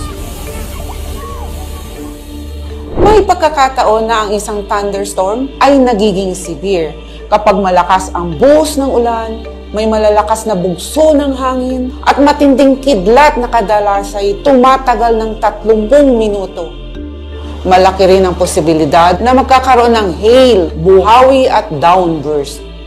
Isang halimbawa nito ay ang downburst na nangyari noong June 2022 sa Santa Cruz, Maynila. Ang downburst ay ang napakalakas na hangin na mula sa severe thunderstorm cloud. Maikukumpara ang lakas nito sa hangin ng bagyo o buhawi na pwedeng makapagpagalaw ng tricycle at makapagpatumba ng puno. Dahil sa kakibit nitong dami ng buhos ng ulan, nagkakaroon ng zero visibility na nagiging sanhi ng pinsala. Dahil dito, binuo ng DOST Pag-asa ang thunderstorm warning system. Ang thunderstorm warning ay nahati sa 3 level. Una ay ang thunderstorm information kung saan maliit ang tsansa na may mabuong thunderstorm sa loob ng 12 oras. Ang ikalawa naman ay ang thunderstorm watch kung saan mataas ang tsansa na may mabuong thunderstorm sa loob ng 12 oras. Maaari pa rin magkaroon ng outdoor activities, ngunit paghandaan ang posibleng thunderstorm. Ang thunderstorm information at thunderstorm watch ay inilalabas tuwing alas 10 ng umaga at alas 10 ng gabi. Ang ikatlong level naman ay ang thunderstorm advisory, kung saan may nakikitang thunderstorm base sa radar at satellite na maaaring makaapekto sa isang lugar. Ang isang thunderstorm advisory ay tumatagal ng 2 oras. Ngunit ito ay ina-update kung kinakailangan dahil sa bilis ng development ng isang thunderstorm. Samantala, naglalabas ng final thunderstorm advisory kapag wala nang makikitang thunderstorm na maaaring makaapekto sa isang lugar. Sa anong yugto ng thunderstorm nararanasan ang malalakas na ulan at mas malakas na hangin na may kulog at kitlat? Letter A, cumulus stage. Letter B, mature stage. Letter C, dissipating stage. O letter D, lahat ng nabanggit. Ang tamang sagot, letter B, mature stage. Ang ikalawang bahagi ng rainfall warning system ay ang heavy rainfall warning. Ang heavy rainfall warning ay inilalabas kapag may inaasahang patuloy na pagbuhos ng malakas na ulan na maaaring magdulot ng malawakang panganib na dulot ng synoptic weather system. Ang mga synoptic weather system na nagdudulot ng heavy rainfall sa Pilipinas ay ang tropical cyclone o bagyo, habagat, amihan, tail end of a cold front, shear line, low pressure area, at intertropical convergence zone o ITCZ. Ang labis na pagulan ay may kaakibat na epekto sa bansa gaya ng pagbaha, pagguho ng lupa, pinsala sa agrikultura at infrastruktura at kanselasyon ng mga biyahe. Maaari rin itong makapahamak sa buhay ng tao, hayop. Isang halimbawa ng heavy rainfall na dulot ng habagat ay ang nangyari noong July 2021 kung saan mahigit 45,000 katao ang dinala sa mga evacuation center sa mga rehiyon ng Cordillera, Central Luzon, Metro Manila, Calabarzon, Mimaropa at Western Visayas. Matatanda ang hinagupit din ng Bagyong Pablo. Noong December 2012, ang maraming lalawigan sa bansa, lalong-lalo na sa Mindanao. Ang malalakas na pag-ulan at kaakibat nitong impacts ay nakaapekto sa mahigit 6.2 milyong katao habang 36.95 billion pesos naman ang halaga ng pinsala. Ang susunod ay ang iba't ibang level ng color-coded heavy rainfall warnings. Tandaan na magkakaiba ang threshold ng bawat warning sa bawat rehiyon at probinsya ng Pilipinas. Ang rainfall advisory ay inilalabas kapag moderate to at times heavy rains ang maaaring asahan. Ito ang pinakamaliit na panganib sa lahat ng level. Ang yellow rainfall warning ay itinataas kapag ang lakas ng ulan ay posibleng magpabaha sa mga lugar na malapit sa ilog o sapa. Sa warning na ito, community awareness ang kailangan. Maging mapagmatsyag o alerto sa malakas na pagulan na mangyayari pa lamang sa loob ng 3 oras. Ito ay maaaring magtuloy-tuloy. Inaabisuhan ng publiko na antabayanan ang latest weather updates at advisories na ipapalabas ng DOST Pag-asa at maghanda na ng mga pangunahing pangangailangan para sa paglikas. Ang orange rainfall warning ay tinataas kapag ang lakas ng ulan ay inaasahang magpabaha at maaaring magsanhi ng landslide sa ilang lugar. Sa warning ito, community preparedness ang kailangan. Maging handa sa posibleng paglikas dahil ang pagbaha ay nakaalarma na.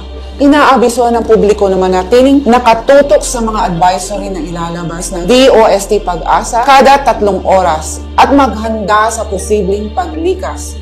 Dalhin ang mga emergency kit kapag lilikas na. Red rainfall warning naman ang itinataas kapag ang lakas ng ulan ay nagdudulot ng matindi at malawakang pagbaha at pagguho ng lupa sa landslide-prone areas. Marami na ring kalsada ang hindi maaaring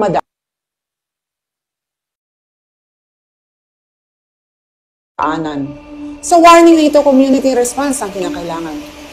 Manatiling nakatutok sa mga update ng DOST Pag-asa. Sundin ang abiso ng LGU kung kinakailangan lumikas sa matataas na lugar at designated evacuation center sa inyong komunidad. Anumang oras ay pwedeng mag-issue ng heavy rainfall warning, habang tuwing 3 oras naman ay naglalabas ng update sa mga color code rainfall warning. Naglalabas din ng termination of heavy rainfall warning kapag humihina na ang pag-ulan. Ibig sabihin nito, humihina na din ang impact nito na dala ng mga synoptic weather system sa mga apektadong lugar. Manatiling updated sa latest advisories at bulletin sa website, official Facebook page at Twitter account ng DOST Pag-asa. Taon-taon nakararanas ang ating bansa ng pagbaha at pagguho ng lupa na sumusubok sa ating kahandaan sa matinding pag-ulan. Tunay ngang mapanganib at mapangmasala ang labis na pag-ulan at kidlat-kulog. Ang patuloy na pagsubaybay sa thunderstorm at heavy rainfall warning system ng DOST Pag-asa at ang angkop na paghahanda sa mga mapanganib, kaakibat ng mga weather systems na ito ang ating magiging sanggata sa pagiging isang empowered, ligtas at disaster-resilient na Pilipinas. That's it! Ang pananatiling ligtas at resilient ng ating komunidad ay nakasalalay sa ating pagiging alerto at sa aksyong akma sa mga babala mula sa ating mga eksperto. Mula sa amin, tayo'y maghanda para sa ligtas na Pilipinas. Isang napakagandang video presentation coming from Ms. Julie Nimes under Project #Maganda. Thank you po. So, sunod po na ating programa ay Open Forum. Yan ang isa sa mga inaabangan ng ating mga participants. So, for the Open Forum, ibibigay sa atin ni Mr. Remedios L. Sherbo, Senior Weather Specialist ng CAD Claims. Thank you, Sir Ian. Magandang umaga po sa ating lahat. Welcome po sa ating open forum. Sino nag-share? Ba? Hindi ko naka-share. Share. Ako.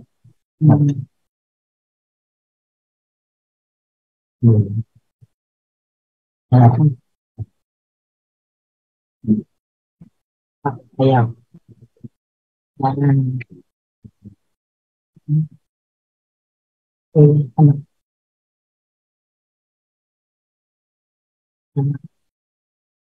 Again, good morning po.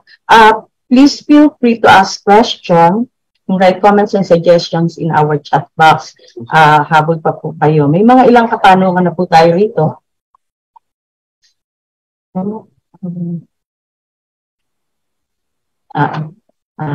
May ilang katanungan na tayo rito na ating tatalakayin later. But first, we request po na to fill up this survey, climate forum survey form para po, pakiscan lang po itong QR code. Talaga nga po, your feedback is important to us. Kaya po, sana po malaking tulong po ito sa amin para po lalo namin ma-improve yung aming mga kagaya nitong mga climate forum na to. Ano na lang po, sagutan na lang natin yung survey form. Then, just a recap, kanina po, narinig natin, nag-discuss ng weather update si Mr. Raymond C. Ordinario na nag-discuss po siya ng ating, sa ngayon, yung weather updates natin, yung amihan, ang ating dominant weather system, at dahil dito yung search ng amihan, ay nagkaroon tayo ng mga gale warnings na na-raise sa seaboard ng Luzon. Meron din tayong mga cloud cluster dun sa Visayas and Mindanao at nabanggit niya na yung IPCC natin ay nasa Southern Equator pa. Next naman po, yung status of dam ni Ms. Sonia P. Serrano. Diniscuss naman po niya yung updates on monitor dams and as of February 22, 2023. She also presented assessment levels for 31 March 2023 based from the forecast basin rainfall from ClimSCAD. And then, si Mr. Junior Ruiz nag-present ang review of climate condition from January to February 2023. Diniscuss niya yung mga recent ends condition, yung mga weather system na naka-apekto sa atin, climate assessment for the period and the summary. Next is Ms. Crystal Ann Valerie Embelisica na present naman niya yung sub-seasonal to seasonal forecast. Yung nagbanggit siya ng mga tungkol sa, define niya yung S2S, yung mga main sources, why is MJO important, and then yung pinaka-main presentation sa PC threat potential, and for week 1 and for week 2, according to her, no PC threat potential tayong inaasa. This for week 1 and week 2. Then, presenting niya yung mga chances ng rainfall na pwedeng mag-exceed sa 25, 50, and 100 millimeter rainfall. And last yung climate outlook na i-present naman ni Ms. Lucy Abastillas. First, pinakita niya yung mga conditions sa tropical Pacific at nagbigay din siya ng La Nina update. Climate outlook from March to August 2023 at yung forecast rainfall natin for temperature, rainfall, watershed rainfall at dry day forecast. Kasali na rin dito yung monthly mean temperature forecast tsaka yung forecast range of temperature. Last presenter natin through video ay si Ms. Julie M. Nimes sa thunderstorm and heavy rainfall warning system. And now for the open forum, meron po tayong question dito from Jemplor Ann Santiago from the Department of Agriculture. Sabi niya, good morning po. Good morning po. Ask lang po ng aming principal, napo-forecast po ba ang shear line? Tuwing kailan lang po nagkaka-shear line, kahit po based on historical. Tuwing amihan lang po ba, or kahit po may habagat, pwede po ba siyang mag-occur all year round? Thank you.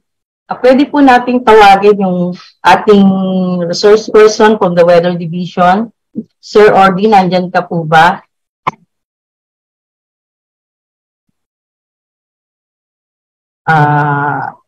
Sir Ordy.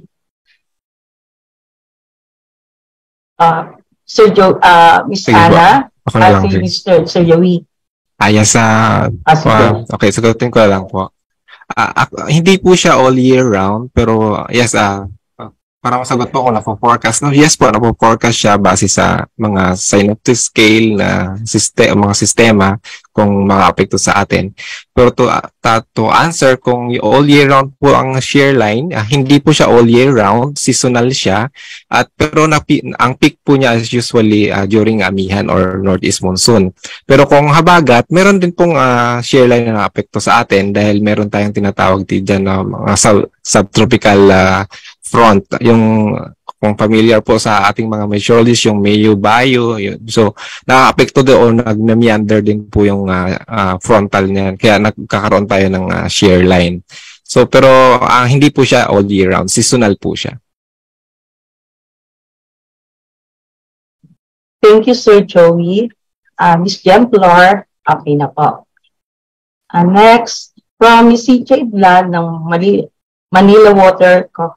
CPF, parang CPF yung nakalagay sa kanya kanina. May question siya dito, siguro address to sa ating mga HMD resource person. For Angat Dam, what is our percent rainfall assumption for February and March 2023 so that it will reach the 205.5 meter by end of March 2023? Thank you, Ms. Sonia. Diyan ka po ba?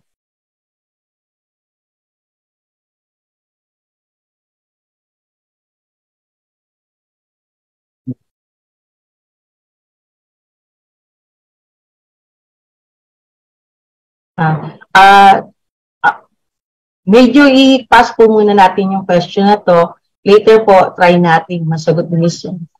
Try po namin ma-reach si Ms. Sonia or pag ano po, i-email na lang ni Sonia. Hello po. Ano na pala si Ms. Sonia. Good morning, Ms. Sonia. Oo, good morning. Share ko. Sonia, may tanong kasi. Share lang ako ha, saglit. Sige.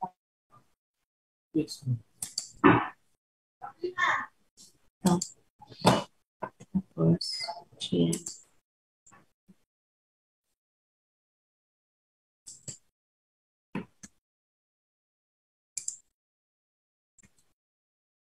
Hello, good morning. Base dun sa tanong niya, no, na ilang percent rainfall assumptions para ma-reach yung 205.5 meters at from February to 31 March 2023. Ang base yan kasi sa forecast basin rainfall natin na 90.80 millimeters of rainfall for March 2023. At kasama na rin po dyan ng dam allocations, yung inflows. Kaya po, through that model, ma-reach po natin yung 205.5 meters of water level dito sa Angat. Hello po. Ay, sige po. Miss Cindy, okay na po ba yung nasagot na po ba yan?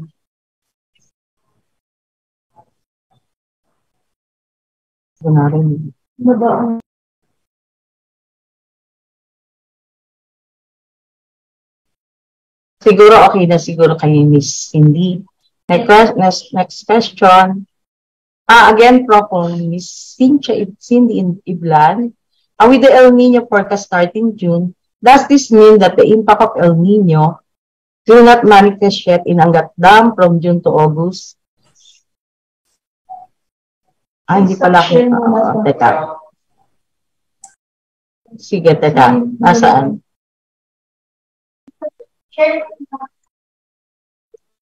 Wait, Miss Ana.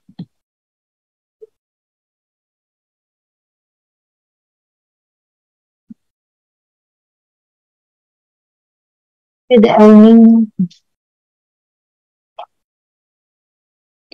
Hello po, naririnig po ako? Yes, Miss Ana. Apo. Ayun, good morning po sa ating lahat. Sa question po ni Ma'am Cindy, kung with the El Nino forecast starting June, does this mean that the impact of El Nino will not manifest yet in Angat from June to August? So base po dun sa forecast natin, nasabi nga po natin ay near normal rainfall condition during the period kasi po bali magi-start pa lang po yung ating El Nino if ever. At kung titingnan po natin na sinasabi natin generally near normal rainfall conditions po ang forecast natin from June to August ay we need also to bear in mind na nandito po tayo sa tinatawag na spring barrier season. Ibig sabihin po, yung mga skill po na mga forecast natin na ginagawa natin at this time of the year, which is inherent dun po sa ating mga ginagamit na mga models at dun sa nature na rin po ng ating climate, ay mababa po ang predictability, therefore mabababa po ang skill ng ating forecast. So isa po yun, kaya near normal rainfall conditions po ang ating forecast, especially for Angat Dam. But then kung titingnan po natin yung historical historical na El Nino, kung ikukumpara po natin ito dahil sinasabi po natin ito ay triple dip La Nina, and then manggagaling sa El Nino, punta sa neutral and then patungo sa ENSO El Nino condition. So isa lang po yung isang similar conditions na ito at yan po ay yung 1976 to 1977 weak El Nino phenomenon kung ang titingnan po natin ay siya ay manggagaling sa triple dip La Nina. Meron din po tayong pwedeng tingnan yung similar condition na El Nino ng 2004, 2005 at yung pong El Nino ng 2009, 2010. Now, allow me to share po yung screen natin para ipakita po natin ano po ba yung posibleng mangyari during El Nino over Angat Dam area. So, nakikita po ba yung screen ko? Ayun, so yun po, dahil napakahalaga po ng question ni Ma'am Cindy, ano po. So, kung titingnan po natin, yung sabi nga natin, ang similar condition, kung triple dip La Nina ang pag-uusapan, ang similar condition ay 76 to 77. And then, possibly din po, yung 2004 to 2005 El Nino and 2009, 2010 na kung saan possible about June, July, August, September, mag-uumpisa ang ating El Nino if ever po. Kung magkakaroon dahil nagkakaroon ng increasing probability. So ano po yung naging impacts ng ENSO ng Philippine rainfall natin ng 1976 to 77? So medyo may nakikita po tayong maraming ulan, lalong-lalo na po sa most portions po ng Luzon area, Visayas, as well as some portions of Mindanao. And then makikita po natin yung impact ng weak El Nino 1976-77 ay dyan po sa extreme northern Luzon, sa may northern Luzon area, as well as the Mindanao area and Mimaropa area. So yan po yung kung titingnan natin na similar condition nitong possible na darating na El Nino. That was 76 to 77. And then in general po, kapag dating ng El Nino season during the months of July, August, September, makikita po natin na historically ay marami po tayong ulan during habagat season as the start of El Nino kapag po mga ganitong season na medyo July, August, September, mas marami tayong ulan sa western part and then makikita po natin yung impact niya ay pagdating po ng transition from habagat to amihan and then during amihan season for the next year dry season. Yun po yung nakikita natin ng general impacts ng El Nino sa ating rainfall distribution. Ngayon yung question naman po, dako tayo dun sa question po ni Ma'am Cindy England. So kung titingnan po natin yung 1976-77 which is somewhat similar if ever po na magkaroon ng El Nino na posible mag-start June, July, August or July, August, September, makita po natin March, April, May, lalong-lalo na po ng May, ibig sabihin, sinasabi din ng historical rainfall maps natin na madami tayong ulan kapag habagat before the start of El Nino. And ito po yung nangyari historically, 1976 to 77, similar condition doon sa watershed rainfall during weak El Nino over Angat Dam area. And then in terms of water level naman, during weak El Nino, at pinapakita natin yung 1976-77 dito.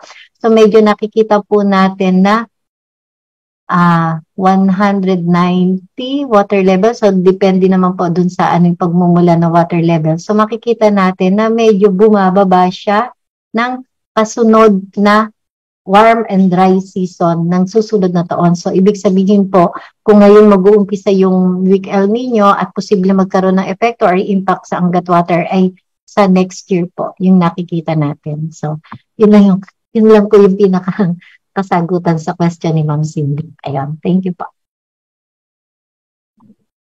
Thank you, Miss Ana. Any comments, Miss Cindy? Nandiyan ka po ba? Or proceed na tayo sa susunod na tanong? Sige po, proceed na tayo. Share ko lang po ulit yung screen ko.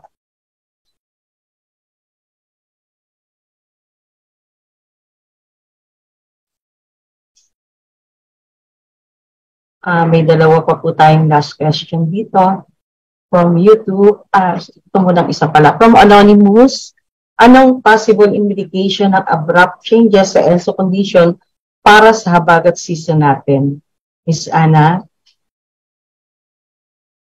Okay po, sa gaya po ng nabanggit natin at sa ipinakita nating mapa kanina, so yung possible changes po nung sa habagat season natin during ENSO condition. So, nandito naman po tayo sa La Nina, weakening La Nina, and then transition towards ENSO neutral condition and potential for El Nino, na kung saan generally near normal pa rin po yung ating forecast at base na rin po dun sa ating nakikita na medyo mababang scale. So, yun po yung talaga nakikita natin na forecast natin na kung saan generally near normal, but then may nakikita po tayo na posibleng maulan ang ating habagat. So, yan po yung isa sa mga early signs po ng impending El Nino. So, kung sakali, it's either near normal or medyo ma-active po ang ating habagat season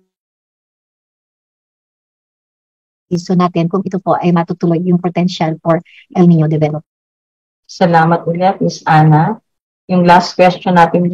O kung may gusto pa po humabol dun sa ating chat box, pwede pa po kayong magtanong from YouTube, from Jojo Albarico. Kailan po magka-El Nino, ma'am? Salamat. Miss Lucy, pwedeng pakisagot po yung inquiry. Lucy. Hindi ba si Lucy?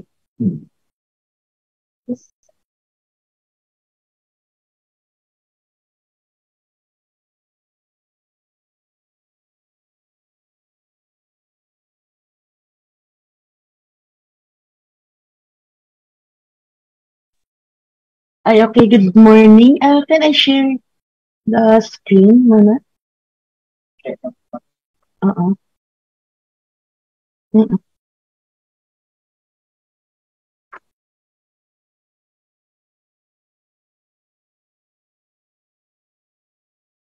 Okay, so I'll share muna the screen. Isa nakikita po ka? So, ito po yung ating ENSO probabilistic forecast kung saan pinapakita dito yung probability kung kailan tayo magkakaroon ng El Nino. So, dito sa probabilistic forecast natin sa official, kita natin na yung probability ng El Nino starting May, June, July is increasing. So, from June, July, August, yung probability niya is mas mataas na dun sa ENSO neutral until August, September, July, August, September, August, September, October, and September, October, November. So, yung the potential na magkaroon tayo ng El Nino base dito sa forecast natin is starting July, August, September. Pwede na nating maranasan na more than 50%, 55% na yung ating probability. So, the confidence is higher. Pero, before that, prior to that, magkakaroon pa rin tayo ng transition, neutral muna conditions bago magkakaroon ng development ng ating El Nino starting June, July, August. So, dito pinapakita ng ating forecast. And most probably, July, August, September. But prior to that, mag-i-issue pa rin yung pag-asa ng El Nino Watch and based sa ENSO protocol, ENSO Alert and Warning System na magkakaroon tayo once na magde-develop yung ating El Nino, we will issue the ENSO El Nino Watch, then an El Nino Alert, and then advisory if yung conditions ng El Nino ay ma-meet or ma-satisfy. So itong second half of the year, most probably ito yung ating inaasahan na kung magkakaroon na tayo ng El Nino, mag-start doon. Okay na, Ms. Susie. Stop share. May dagdag si Miss Ana, dagdag ka po. Okay na daw po. Proceed na po tayo dun sa yan. Kung makikita niyo po ulit, nandito yung ating survey form. Makikita po natin, ako ba yun? Nakashare na. Makikita po natin dito yung ating survey form. Nandito po ito, kung di nyo pa mahabol sa presentation na to, nandito po sa ating chat box. And next, may tatlo pa po palang humabol na katanungan dito. Yung isa from YouTube, tayo po na Miss Kazay. Karamihan, ang tanong po niya, karamihan po mga lugar sa Pilipinas or halos lahat ay near normal. Dulot po ba ito ng paparating na ENSO neutral? Pwede po ba sa mga ating source person or Miss Ana? Yun po. So sabi nga po natin, yung ating karamihan sa lugar ay near normal. So dulot ba ito ng paparating na ENSO neutral? Unang-una po, ang pinaka-reason nito is yung tinatawag po nating spring barrier. So pag nakikita po natin ganyan, generally near normal ang ating so parang ipinapakita lang ay simply climatology, yung mean ng ating climate. Dahil po at during this time of the year, so ito po yung tinatawag na spring barrier na kung saan during March, April, February, March, April, May, yan po yung tinatawag na spring barrier sa ating mga scientists or mga forecasters. Bakit po? Ang pinakang source po kasi ng ating predictability is yung tropical oceans po. And this time of the year, napaka-well-mixed po nung ating ocean. Ibig sabihin po, walang ipinapakitang malaking pagbabago or temperature gradient dun sa ating dagat Pasipiko na pinagkukuhanan natin ng source ng predictability ng ating mga model. So, ibig sabihin po, wala po tayong nakikitang malaking signals at napakataas po ng noise na nakikita natin dun sa mga signal during this time of the year. And ang sabi po natin, true neutral before sometimes leading to an El Nino or La Nina. So napaka-hard po to predict the start or end of an event than to predict an event that is already occurring. Na kung saan nakikita po natin from La Nina, transition to ENSO neutral, and then papunta sa El Nino. So parang nakikita pa rin po natin na napaka-highly uncertain pa po at chaos pa rin. Kaya po, near normal po yung ating nakikitang forecast rainfall. So, ibig sabihin po, medyo mababa ang skill na ginagamit po ng ating mga models. At yan po ay lagi po nating sinasabi during this time of the year. Yan po yung tinatawag nating chaos or spring barrier na wala tayong makuha talagang signal dun sa ating mga forecast. So, simply, climatology ang pinapakita ng ating mga models po. Ayun. That's why we need to keep on monitoring dun sa ating update para po as time goes by, pagdating ng mga April, May, June, medyo umu-okay na po yung ating skill ng mga forecast. So makikita po natin na yung mga deviation from the mean ng ating average rainfall po. Ayun. Salamat po sa napakalinaw na paliwanag, Ms. Ana Solis. Lahat po tayo ay naliwanagan sa kanyang sagot. From Rodrigo Simbahon, how many ranges of millimeters rainfall considered as normal rainfall? Thanks po, Ms. Lucy. Pwede po makisuyo. How many ranges? Nasa screen po. Okay. How many ranges of millimeters rainfall considered as normal rainfall?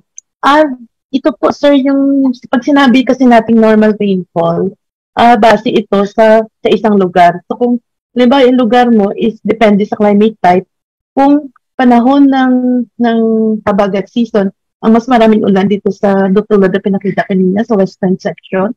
So mas malaki yung kanyang normal kumpara mo doon sa areas na mas mababa yung ulan kasi depende ito sa season at depende sa allocation ng lugar. So kung i-ano natin yung sa ranges, yan pinakita kanina dun sa ating forecast in terms of millimeters sa mga areas per province. So makikita natin doon na iba-iba yung ranges. Can I share the screen? Or Miss Anna, would you like to add to the explanation? Pag sinabi yung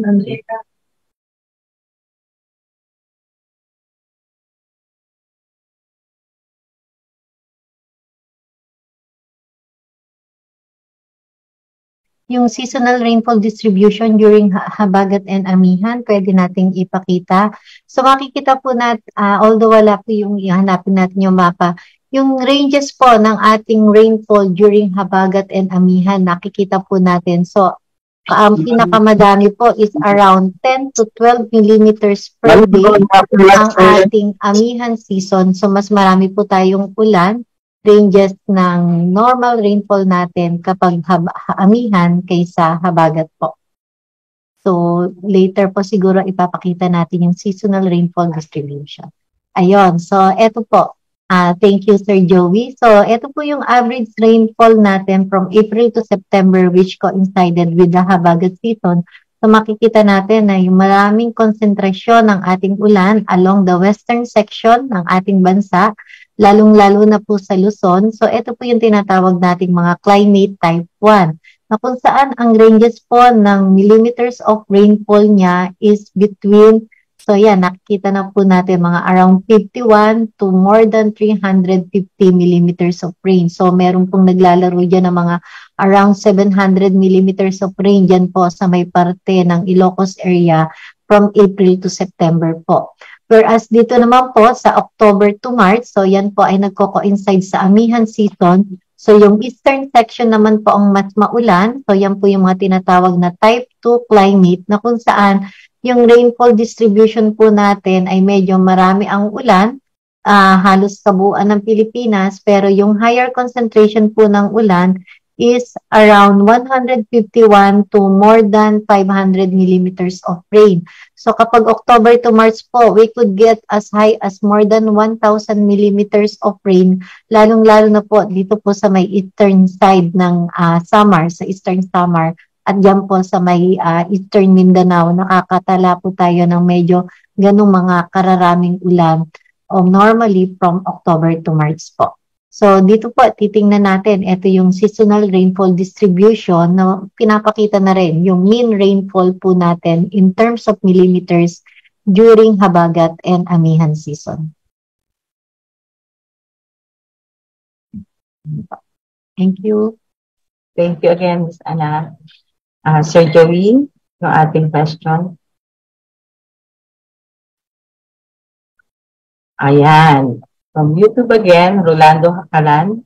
Tatanong ko lang Pag-asa, normal lang po ba na nag-uulit-ulit ang ulan dito kasi sa amin, sa Pulumolok, South Cotabato, may mga pag-ulan na hanggang 3 beses na uulit ang ulan sa isang araw.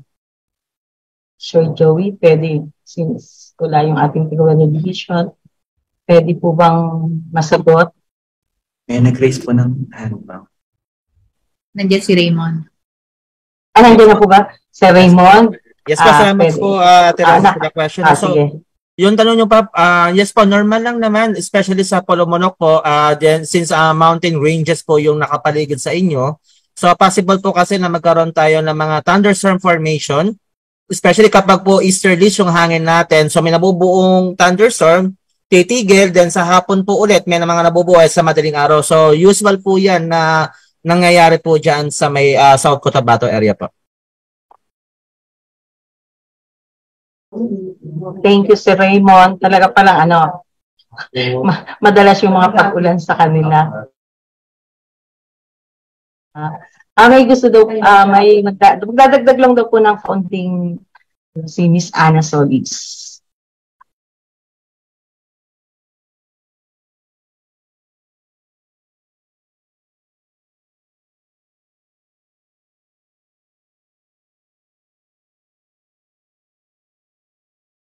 Ayun, tungkol po dun sa pinalawanag natin kanina tungkol dun sa Angat, dahil ang pinakita lang po natin ay yung isang event. So sabi nga po natin ay pwedeng similar condition is yung 2004 to 2005 at yung 2009, 2010. I-share lang din po natin kung ano po ba yung naging kalagayan ng Angat Dam during those season din po.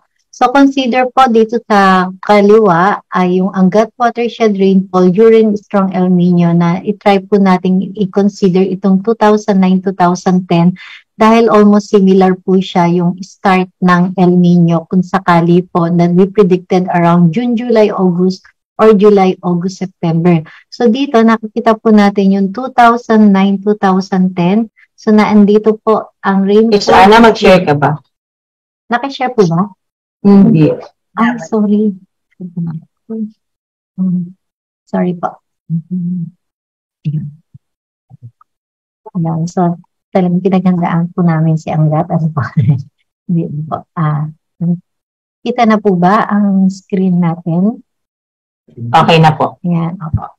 So, although siya ay strong El Nino, pero kung i-consider po natin yung 2009-2010 rainfall over Angat watershed during 2009-2010. So, ito po yung 2009, then 2010, makikita po natin, ito po yung rainfall distribution niya. And then, kung titingnan naman na kung saan mas marami siyang ulan during the months of July, August, September at the peak of habagat season. Ngayon, ano po yung naging posibleng water level during strong El Nino 2009-2010, that time? So, ito po yung Angat water level during 2009-2010, January, February, March, papunta from Enso Neutral, papunta sa El Nino, na kung saan nagsimula around July, August, September, ay late pong dumating yung ulan at nagsimula lang pong dumating ang ulan ng habagat around August, September. So, may nakikita po tayong drop dun sa water level ng 2009-2010 during the habagat season, June, July, August, na kung saan ay late dumating yung habagat rainfall and then August, September lang po tumaas uli yung water level during 2009-2010 El Nino. So, eto na po yung second nung season nung El Nino phenomenon during that time. So, yun po yung pwede nating consider or balikan. So ano po ba yung posibleng maging epekto dun sa Angat watershed natin kung may possible po na mag-start ang El Nino, whether weak, moderate, or strong, na kung saan nag-i-start po during the months of July, August, September season na potentially ito po yung pino-forecast natin. But then, sabi nga po natin, medyo malayo pa. As early as October, sinabi na po natin. So, we need to keep on monitoring po na andyan pa rin tayo sa La Nina at hindi pa tayo, hopefully, baka po makapag-issue na tayo ng final La Nina advisory next month. And then, i-activate naman po natin yung ENSO alert and warning system natin once na nag-issue po ang Pag-asa ng El Nino Watch. So, sa ngayon po ay hindi pa po tayo makakapag-issue ng El Nino Watch. So, we need to terminate yung ating final La Nina advisory dahil hindi naman po pwede na yung ating ay nasa La Nina advisory and then due to sa El Nino Watch dahil sa ENSO alert and warning system naman natin po is probability of 55% within the next 6 months. So, anytime, immediately after the termination of final La Nina advisory, we could issue El Nino Watch kung nakikita po natin na ito yung potential development for El Nino next semester. Yun po, ang general statement po natin sa ngayon. Thank you.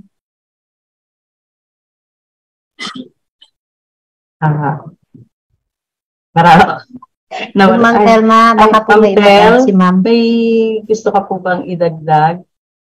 Ay, sorry. Pawan pala yun. Again, tama yung sinabi ni Ana. So, ating paghandaan, yung although yung ating WATS, El Nino, ENSO alert ay in place, yung ating policies dyan. But makita natin by March, ay patuloy din yung ating ng ating SST So, possible tayo na mag-final, sabi nga ni Ana, yung La Nina Advisory. At the same time, later on, we're going to have our El Nino watch. So, ating always monitor kung ano yung susunod natin na climate outlook. Thank you po, Ma'am Tel. Sabi nga po nila, para abangan po natin yung mga susunod nating climate forum para po sa mga pag-monitor natin sa darating na event. Next. Again, ito na lang po yung ating survey form. Request po namin, pakisagot lang po ito. Next question, Sir Joey. Meron pa. May ginawa ako. Ay, ayan. Sige pa. Hindi, meron ako. Ako yung mag-share.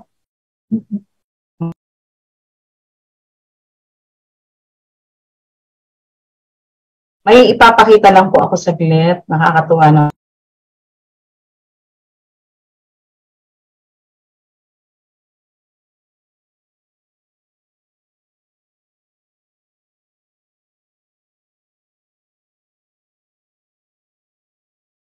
Share ko lang po yung aking screen. Eto po. Ano ba ako? Hindi. Ay, eto na. From Philippine Navy Reserve PO1 Antonino kami, ha? Maraming salamat po sa inyong comments. Comments ka. Yung sa mga brilliant speaker who shared the expertise, marami pong salamat. Congratulations po for our job well done. Pwede mag-reply dito, Miss Ana at saka si Ma'am Telma. Maraming salamat po sa inyong pakikinig at pakikilahok. Ano po, napakahalaga po yung ating feedback survey. So, sa bilang pasasalamat po ay inihiling po namin na yung ating pong feedback survey ay pakitulungan nyo po kaming pilapan nyo. Napakahalaga po sa amin ng inyong feedback. Ayun, thank you po. Ma'am Telma. Ma'am Tel, sabay magpo-closing naman si Ma'am Tel. May na-miss na po kaming tanong. Ma'am Remy, may question pa po. Siguro po address ito kay Ma'am Julie. Ito. Nandiyan po ba si Ma'am Julie ni Miss? Ito ba yung tungkol sa shield line? Hindi. Tsaka yung isa. Yes, wala dito. Anong tanong? May question po. Siguro po si Ate Julie makakasagot nito. Matanong lang po, paano po daw nabubuo ang buhawi? Kasi in Misamis Occidental, province of Mindanao, we experienced devastating flood. Mapo-forecast po ba ito para mapaghandaan? So sa nowcasting po siguro to. Yes, nowcasting po yan. Nakikita po yan sa sa radar. Kaso wala silang radar. So pwede siyang magkaroon ng idea sa instability ng atmosphere dun sa lugar. Tapos, yung weather condition, kung sobrang init. Kasi usually, yung mga tornado na yan, maliliit lang naman yan ng mga tornado, nabubuo yan kapag sa sobrang init sa maghapon, and then nagkaroon ng biglaang pagbago ng hangin, doon nabubuo yung mga maliliit na tornado. So, madali siyang ma-detect kung meron sanang radar para magkaroon ka ng makapag-forecast ka ahead of time. Pero kung halimbawa kung may mga historical data na saan na archive, so magiging kasi ang nito dapat noong pa meron na tayong mga archiving na ganitong mga events. Kaso nga lang nung nagkaroon din dito sa NCR, so pag babalikan mo yung previous na mga data, wala. So parang ngayon pa lang tayo nangungulit ng mga ganitong klase ng data.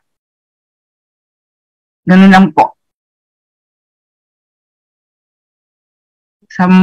Siguro sa buwan ng mga tag-init, parang ganun.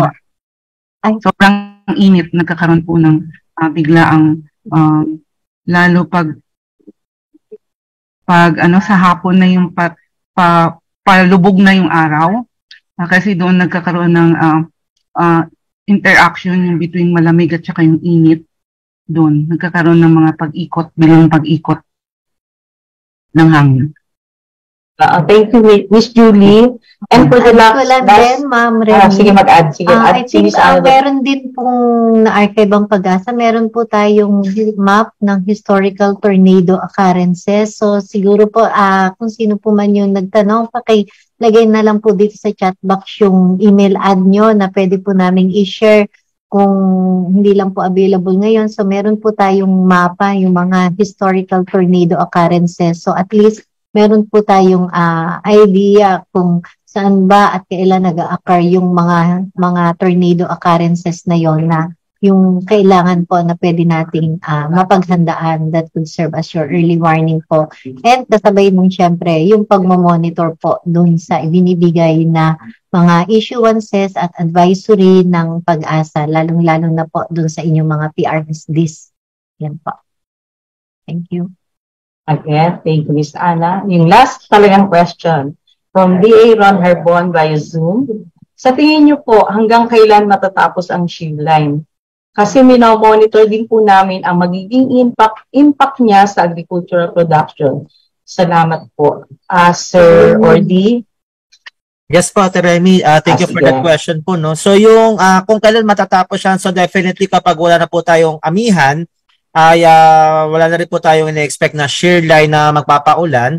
Then, ang ano po natin dito na, so expected natin until mid-March may amihan tayo. So, pero nakikita natin in the next 2 weeks na yung mga shear line natin ay possible off-post na lang. So, hindi na direkta makaka-apekto unless otherwise may mga mabuong low pressure area na hatak ng shear line na pwedeng magpaulan. So, expect mo natin by next month ay wala na po tayong ina-expect na shear line. Thank you, Sir Ordi. Next month na po, wala ng shear line. And last slide, yung mga copy po ng videos natin, available to our official YouTube channel, tsaka sa Facebook page.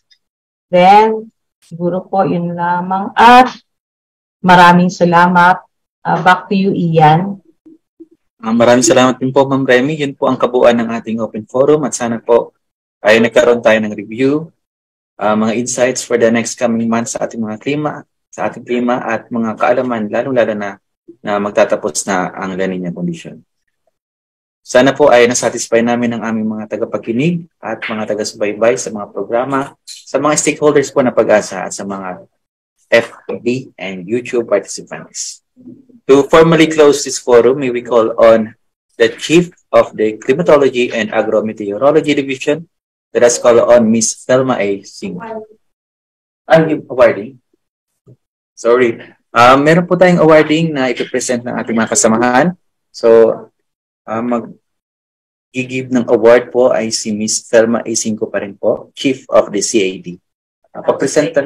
Papresenta lang po ng ating certificate para sa ating special lecture. Thank you, Ma'am Julie. Pa-share yung certificate. Saglit lang po, Ma'am. Mag-share lang po ng screen.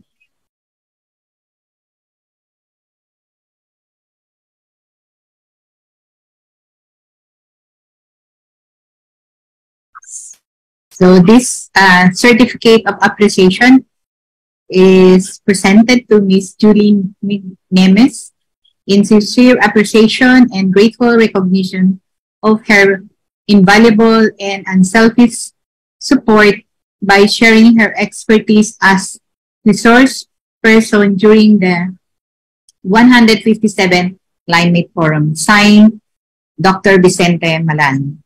Thank you, Ma'am Julie. Thank you po.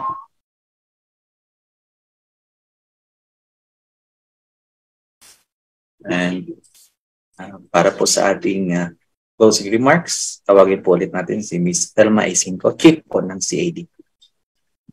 Again, magandang tanghalinan. Magandang tanghali sa ating lahat. Exacto yung oras natin, ano? So, hindi ko na patatagalin. Though, I'll be coming back to the Philippines now. I think I'm going to come back in October. Hello? Ano yun? Na-mute na po. Hello. Yes, I would like to first greet you all. A blessed Ash Wednesday as for Catholics. This is the start of the 40 days journey to Lenten or to Easter. So this is our 157th Climate Forum.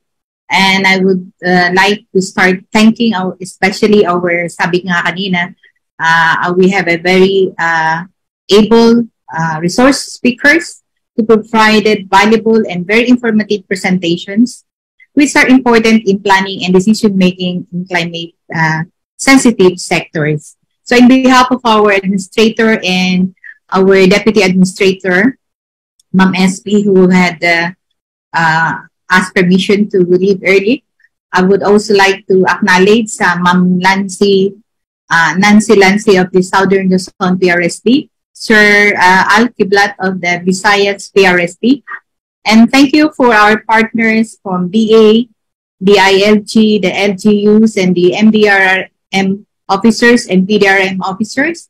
DepEd, we have the Philippine Navy. Thank you for your appreciation.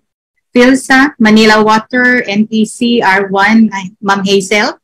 And we also have our always partner, SN Aboitiz, and other stakeholders. All our participants in Zoom, we reached almost 181. So mas marami tayo ngayon February kaysa noong January. And we also have our viewers from FB Live. No? So maraming salamat din sa ating kasamahan sa Pag-asa, sa lahat ng PRSDs. Nakita ko maraming taga Northern Luzon, NCR, Southern Luzon, Visayas, and Mindanao PRSD. And to the group of CLIMS headed by Ms. Annalisa Solis, who leads this monthly Climate Forum. And of course, to our ICT group na lagi ko nakakalimutan, who are always working behind the scenes. So, hindi ko napahabain, pero gusto kong, kaya hindi ako sumasagot kanina, pero gusto kong bigyan ng halaga na ang ating La Nina ay nag-weekend and transitioning to ENSO neutral condition, but nakikita natin na there is a high likelihood for an El Nino in the second half of 2023. So alam natin na pag El Nino, katulad ng sinasabi ni Ana kanina, meron tayong reversal, no?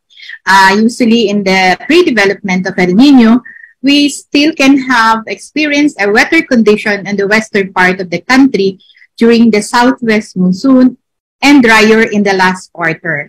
But for Mindanao, usually, pero walang El Nino na parehas, no? Tandaan natin na walang El Nino La Nina event na parehas ang impact, pero usually ay below normal ang impacts ng rainfall, or we have a drier condition that could also lead to dry spells or drought. Pero sinasabi nga kanina ni Ms. Ana, maybe towards the end of the year or the second year ng El Nino. But with that, please wait for updates. Ang una namin i-issue ay yung El Nino watch, then we have the alert, then the advisory. So with right information and understanding that leads to right decision and action, tama? So with that, I want to also thank our invited lecturer na Ms. Julie for sharing and discuss yung aming rainfall warning system. Kasi kung minsan hindi rin lahat ay na-appreciate very short kasi yung mga thunderstorms natin and yung mga pagulan na pwedeng magdulot ng baha, ay meron tayong produkto na rainfall warning system. Although Pag-asa is moving towards impact-based forecasting. So, hindi kaming na-approve na at nandyan na yung pera for the 5-year multi-hazard impact-based forecasting. So, in closing, I want to congratulate each and every one of you for the very successful conduct, and your feedbacks is very important. Sabi nga kanina ni Remy. So, continue to give your comments and feedback so that we could improve our services. Magandang umaga sa ating lahat at maraming salamat. Good day, everyone. And be present in our next 158 Climate Forum next month. Thank you po. Telma, Thank you baka po. pa pwede din po ma-invite na rin po sila sa celebration ng ating WM Day. We have our, and then next month, we'll be having our WM Day usually is March 23. Pero yung ating climate forum ay gaganapin natin before the WM Day, March 22. So, at ano tayo din sa aming celebration.